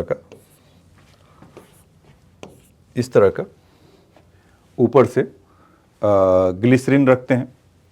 तो ग्लिसरीन आपको पता है ऐसे एक्टर्स लोग रोने के काम में लाते हैं ऐसा। तो ये ग्लिसरीन रखेंगे तो क्या होगा, मरकरी इधर ऊपर की तरफ रेज करेगा। येलो मार्क से मरकरी को बना लेते हैं। जो मरकरी था थोड़ा ऊपर उठा, और दूसरे में कह रहा है कि ऑयल है। तो ऑयल आ जाइए भाई, आप ऑयल को किस कलर से दिखाया जाए, ऐसा। जब तक कि दोनों बराबर ना हो जाए। तो जो ग्लिसरीन था इसका था डेंसिटी, ये नीचे की तरफ इसको पुश किया, फिर ये मरकरी थोड़ा सा ऊपर की तरफ जाएगा, और ऑयल उसमें एक तरफ से पोर कर रहे हैं कि जहां पर दोनों का ये लेवल ऐसा मेंटेन रहे, ऐसा हो। ठीक है, तो उसमें एक चीज बोल रखा है, पहले तो ऐसा कंडीशन था, मरकरी था, ग्लिसरीन को भरा कितना 10 सेंटीमीटर, ऐसा क्वेश्चन में मेंशन है 10 centimetre introduce in the one of them. और इसका डेंसिटी कितना है बच्चों ऑफ द ग्लिसरीन इज 1.3 ग्राम पर ml। हम भी उसी में लेंगे, पर सेंटीमीटर क्यों या ml एक ही बात है। और ऑयल को एक तरफ इंट्रोड्यूस किया है इज 0.8 ग्राम पर ml, और मरकरी का 13.6 तो होता ही है। तो मैंने बोला था कि आपको याद है तो अच्छी बात है। तो इस अच्छी बात के लिए एग्जाम में आप टेंशन मत लीजिए, अब आपको मिला रहेगा क्या, मरकरी का वहाँ पर 13.6 ग्राम पर ml, इस तरह का। तो चलो अब काम पे लग जाते हैं। तो वो हमसे पूछा क्या जा रहा है कि बताइए कि find the length of the oil. तो ऑयल का लेंथ कितना होगा, यहां से H है, और ये जो आपको रेड मार्क दिखाई दे रहा है, यहां से यहां तक कितने हैं 10 सेंटीमीटर है, और उसमें इतना H है। तो मरकरी वाला कितना हो जाएगा 10 - H, ऐसा होगा क्या बच्चों। यहां से यहां तक H, ये पूरा मतलब हॉरिजॉन्टल है यहां पर, तो यहां पर मार्क कर लिए कहीं पर इस तरह का। अरे ठीक, पूरा गायब ही कर दिया। हाँ, ये चीज ऐसा। तो वहां पर इस पॉइंट को A कह लीजिए और इस पॉइंट को B कह लीजिए। अब बताइए क्या करने वाला हूं, A और B दोनों सेम लेंथ पर है, तो क्या आप कम कहना चाह रहे हैं, क्या होना चाहिए। तो यही तो नहीं कहना चाह रहे हैं कि सर सेम लेंथ पर है, ये हॉरिजॉन्टल लेवल इसका सेम है, तो हम वी कैन से दैट कि there the pressure will be equal. P और PB आपस में इक्वल होंगे क्या, बिल्कुल होंगे। तो A पर जो प्रेशर होगा ये ग्लिसरीन दे रहा होगा, और B पे जो प्रेशर होगा ऑयल प्लस मरकरी दे रहा होगा। तो हम यहां से ऐसा बोल सकते हैं कि PA equal to PB, A के साइड से प्रेशर ड्यू टू ग्लिसरीन, ऐसा GLY से काम उसको चला लेते हैं। और B पर कौन होगा, ऑयल का प्रेशर प्लस मरकरी का प्रेशर, ये दोनों मिलकर होंगे।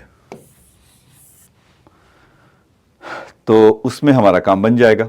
ग्लिसरीन की अगर देखें तो प्रेशर इसका कितना होगा बच्चों, एच रो जी, तो इसका ऑयल, इसका कॉलम कितना है 10 सेंटीमीटर का, डेंसिटी इज 1.3, जी तो जी है।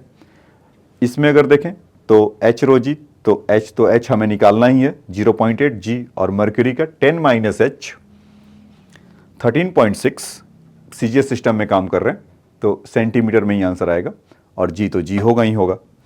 तो आ जाइए इसी को आगे बढ़ाकर वहाँ पर काम कर लें। तो प्रेशर हमारा किसका,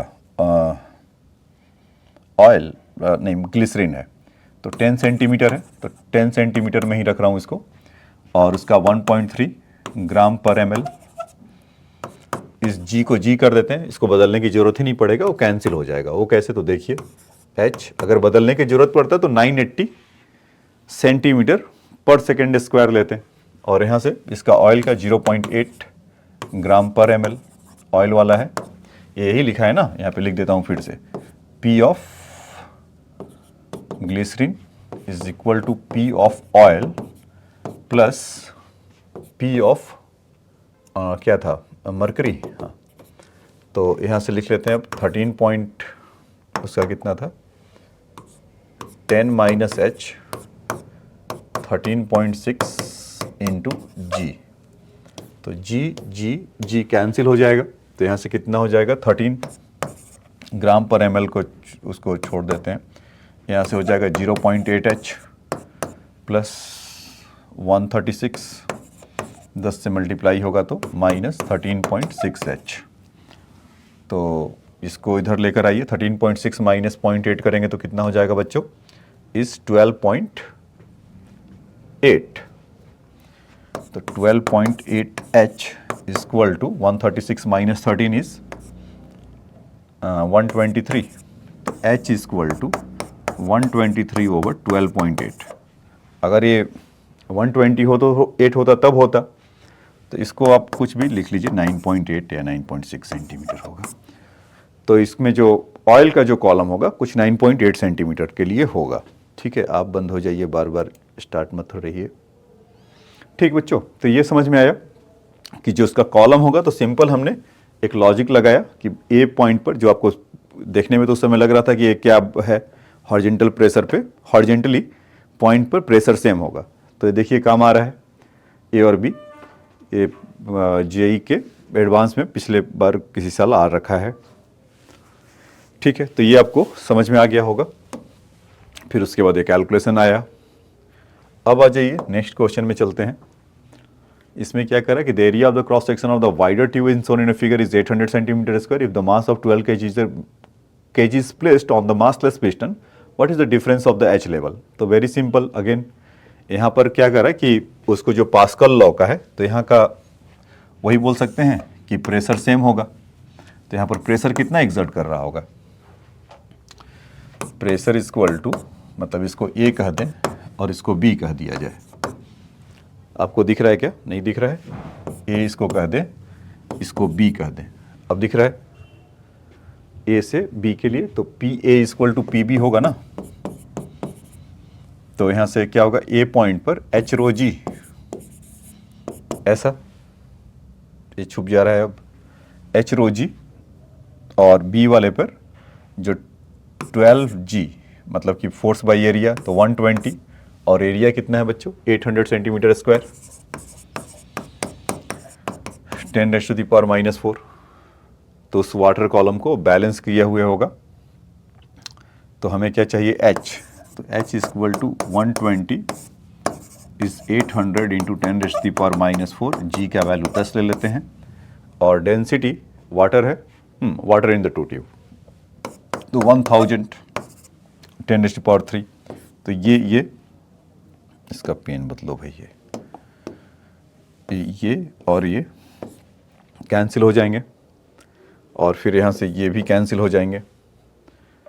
तो वो आपके सेंटीमीटर में था, 800 सेंटीमीटर में था, बाकी तो सब एम के सिस्टम में है, नहीं उसको बदल दिया था। ठीक है, 800 इंटू 10⁻⁴ था, और बाकी एम के सिस्टम में है। तो यहाँ से 12/80 आ जाएगा। 12/80 का मतलब बोले तो 4 3 जा 3/20, तो 3/20 का मतलब 0.15 मीटर, मतलब 15 सेंटीमीटर ऐसा। तो यानी कि वो 15 सेंटीमीटर तक का वो उधर एक साइड में वो रेज करेगा। तो समझ में आया होगा? ठीक है, आया तो उसको पॉज करके फटाफट लिख लीजिए। अब आ जाइए नेक्स्ट क्वेश्चन में चलते हैं। कह कि barometer kept in the elevator of acceleration upward read the 76 centimetre of hg. So if the elevator accelerating upward at 4.9 meter per second square, what will be the air pressure in the elevator? तो air pressure in the elevator मतलब pressure वो जानना चाह रहा है। तो हम pressure को जो मेजर करते हैं, तो आपको बताया था कि अगर कहीं पर लिखा हो 76 सेंटीमीटर ऑफ Hg, तो इसका मतलब क्या होता था? ये हमारा 1 atm प्रेशर वाला था। वो एक्सपेरिमेंट बताया था ना अभी कि अगर किसी मर्करी यूट्यूब में अगर उसको उल्टा करके उधर रखते हैं, किधर मर्करी कॉलम, मर्करी का कोई उसमें था बीकर था, तो उसमें एक 76 सेंटीमीटर तक रेस कर जाता था, ये ऐसा। तो 76 centimetre of Hg equal to your 1 atm pressure और 1 एटमॉस्फेरिक प्रेशर। तो प्रेशर मेजर करने के लिए है। अब क्या किया कि यहाँ पर तो ठीक है, एक था, चलो इसी एलिवेटर को और आगे की तरफ बढ़ा देते हैं। ये एलिवेटर ऐसे जा रहा था ऊपर की तरफ, A इक्वल टू 4.9 मीटर पर सेकेंड स्क्वायर से।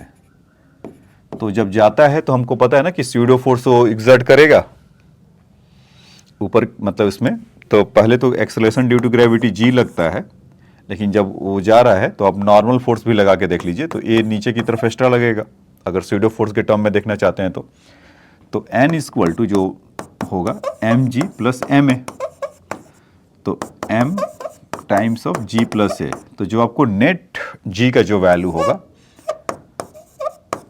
या जो G इफेक्टिव होगा, अब G के बजाय G प्लस A होने लगेगा, यही होगा।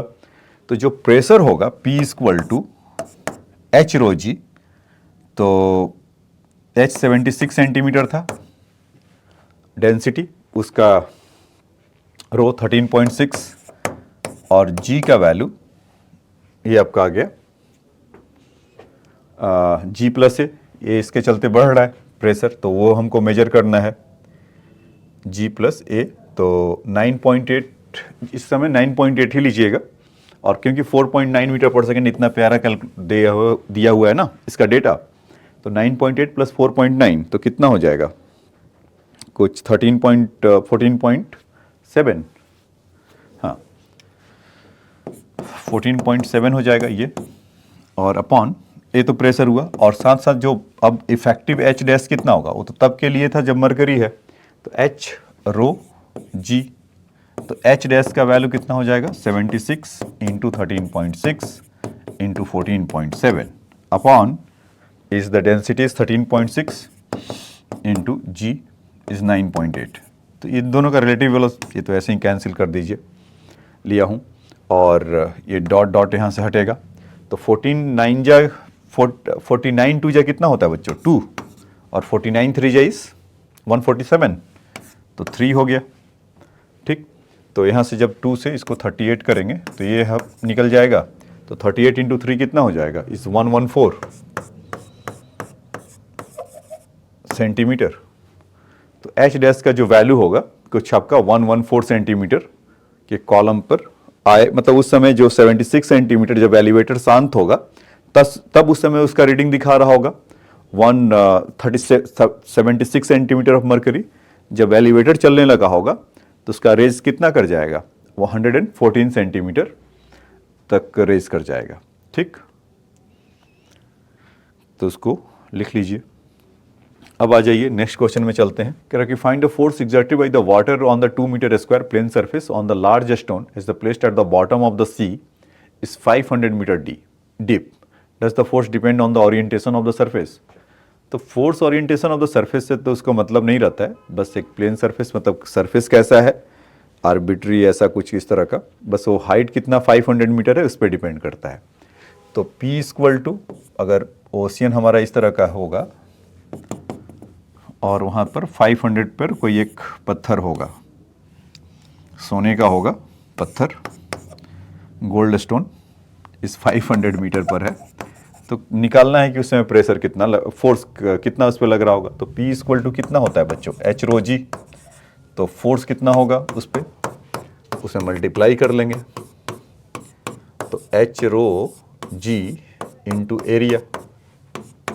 तो हाइट है 500 मीटर नीचे, डेंसिटी वाटर का 1000 ही लेना है, ले लेते हैं। जी 10 ले लेते हैं, इतना 9.8 लेने की ज़रूरत नहीं है, और 2 मीटर स्क्वायर, तो ठीक है। तो आप देखेंगे यहाँ से तो कुछ 3 4 और यहाँ से 3 और, तो 10⁻⁷ न्यूटन इतना फोर्स लगेगा। 10⁻⁷ न्यूटन का फोर्स लगेगा। तो ओरिएंटेशन पे इस पर डिपेंड नहीं करेगा। ठीक है, अब आ जाते हैं एक दूसरा क्वेश्चन लेते हैं। तो ये भी पीछे वाला क्वेश्चन एस सी वर्मा का था, ये भी एस सी वर्मा का है। तो कह रहा है कि water is filled in the rectangular tank of the size 3 metre 2 metre 1 metre, find the total force exerted on the water on the bottom of the surface of the tank. तो इस पे देखिए बड़ा चतुराई से उन्होंने उसका डायमेंशन देकर उसको पूछ लिया।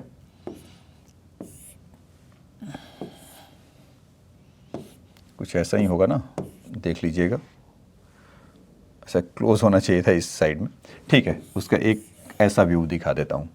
तो ऐसा देखने में तो है नहीं, इसमें आप मान लीजिएगा कि ये 3 मीटर इधर से है, 2 मीटर इधर है और 1 मीटर इधर है। तो इसके बॉटम पे पूछा है कि फोर्स कितना लगेगा, यही पूछा है ना। तो बॉटम पे फोर्स कितना लगेगा, तो हम उसके लिए क्या जानते हैं, P equal to H rho G. तो हाइट कितना है उसका, 1 मीटर। इसमें पानी वानी कुछ भरा हुआ है, तो क्योंकि 1 मीटर उसका हाइट है, तो 1 मीटर हो जाएगा। डेंसिटी हमारा 10⁻³ है और जी का वैल्यू 10 है। तो प्रेशर कितना लगेगा, 10⁻⁴ न्यूटन पर मीटर स्क्वायर। एक तो ये हो गया। दूसरा कि consider the vertical side of the area 2/1, take the horizontal strip of the width delta x metre in the this side 2/1 के लिए। तो ये तो 1 इधर का हुआ और 2/1 इधर ही से ले लेते हैं। ऐसा कि dx का एक स्ट्रिप लेने के लिए बोल रहे हैं। तो पूछ रहे हैं हमसे कि x metre from the surface of the water. तो x metre surface of the water x से नीचे है, मतलब ये समझ में आपको दिखाई पड़ रहा होगा, ये x था, यहाँ से x मीटर नीचे, तो छोटा सा पार्ट कितना होगा, स्ट्रिप dx होगा। तो करेक्ट, उस पे बताओ फोर्स कितना लग रहा होगा। कि ठीक है, तो उस पर प्रेशर कितना होगा, x मीटर अगर नीचे की तरफ है तो px वाले में, तो x के h के बजाय x होगा, तो x रो g इतना उस पर लगेगा। इसमें एरिया मल्टीप्लाई कर दे, तो एरिया हॉरिजॉन्टल स्ट्रिप में ये 2 मीटर, तो इस क्योंकि 1/2 वाले में बोला है तो 2 मीटर इसी को हमें लेना पड़ेगा। वो कुछ भी बनाया हूँ उसको अलग कर देना, ये 3 कर लीजिए, इसको 2 कर लीजिए। तो इसका एरिया कितना हो जाएगा बच्चों, इसमें 2 × dx, क्योंकि इसका dx थिकनेस है और इसमें उसका हॉरिजॉन्टल बोले हैं, तो उसका लेंथ कितना होगा, इस हमारा 2 मीटर। तो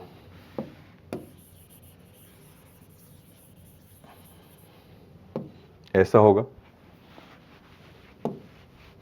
तो इसमें जब हम अगर फोर्स निकालें अगर, तो Fx के चलते तो कितना हो जाएगा, x row g into dx into 2।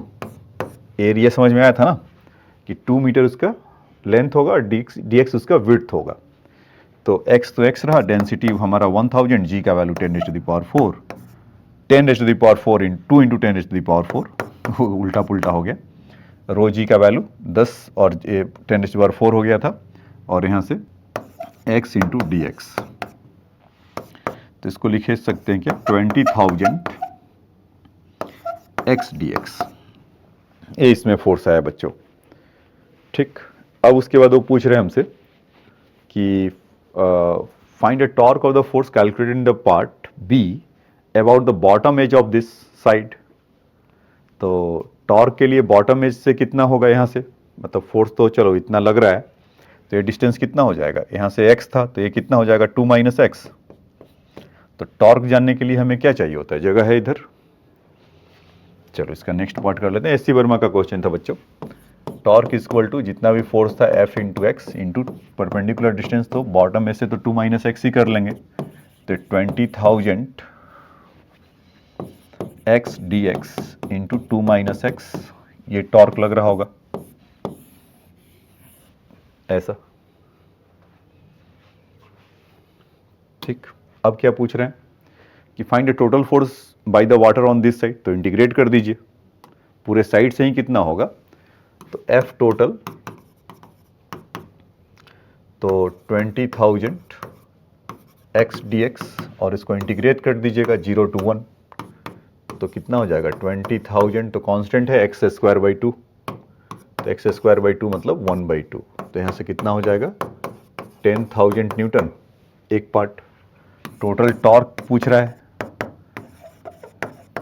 20,000 2 minus x into D x 0 to 1, तो 20,000 यहाँ से करेंगे तो 2 का इंटीग्रेशन 2x हो जाएगा और x का इंटीग्रेशन एक्स स्क्वायर बाई 2 हो जाएगा। 1 का वैल्यू पुट करिएगा तो यहाँ से कितना आ जाएगा, 0 पे तो कुछ नहीं मिलने वाला, 1 पुट करेंगे तो 2 माइनस 1/2 इज 3/2, तो यहाँ पर 30,000 न्यूटन मीटर हो जाएगा ऐसा। तो ये बस समझिए, आप लोगों को समझ में आया, तो समझ में आया तो इसको फटाफट नोट डाउन कर सकते हैं। यहाँ से इसकी कहानी था ये।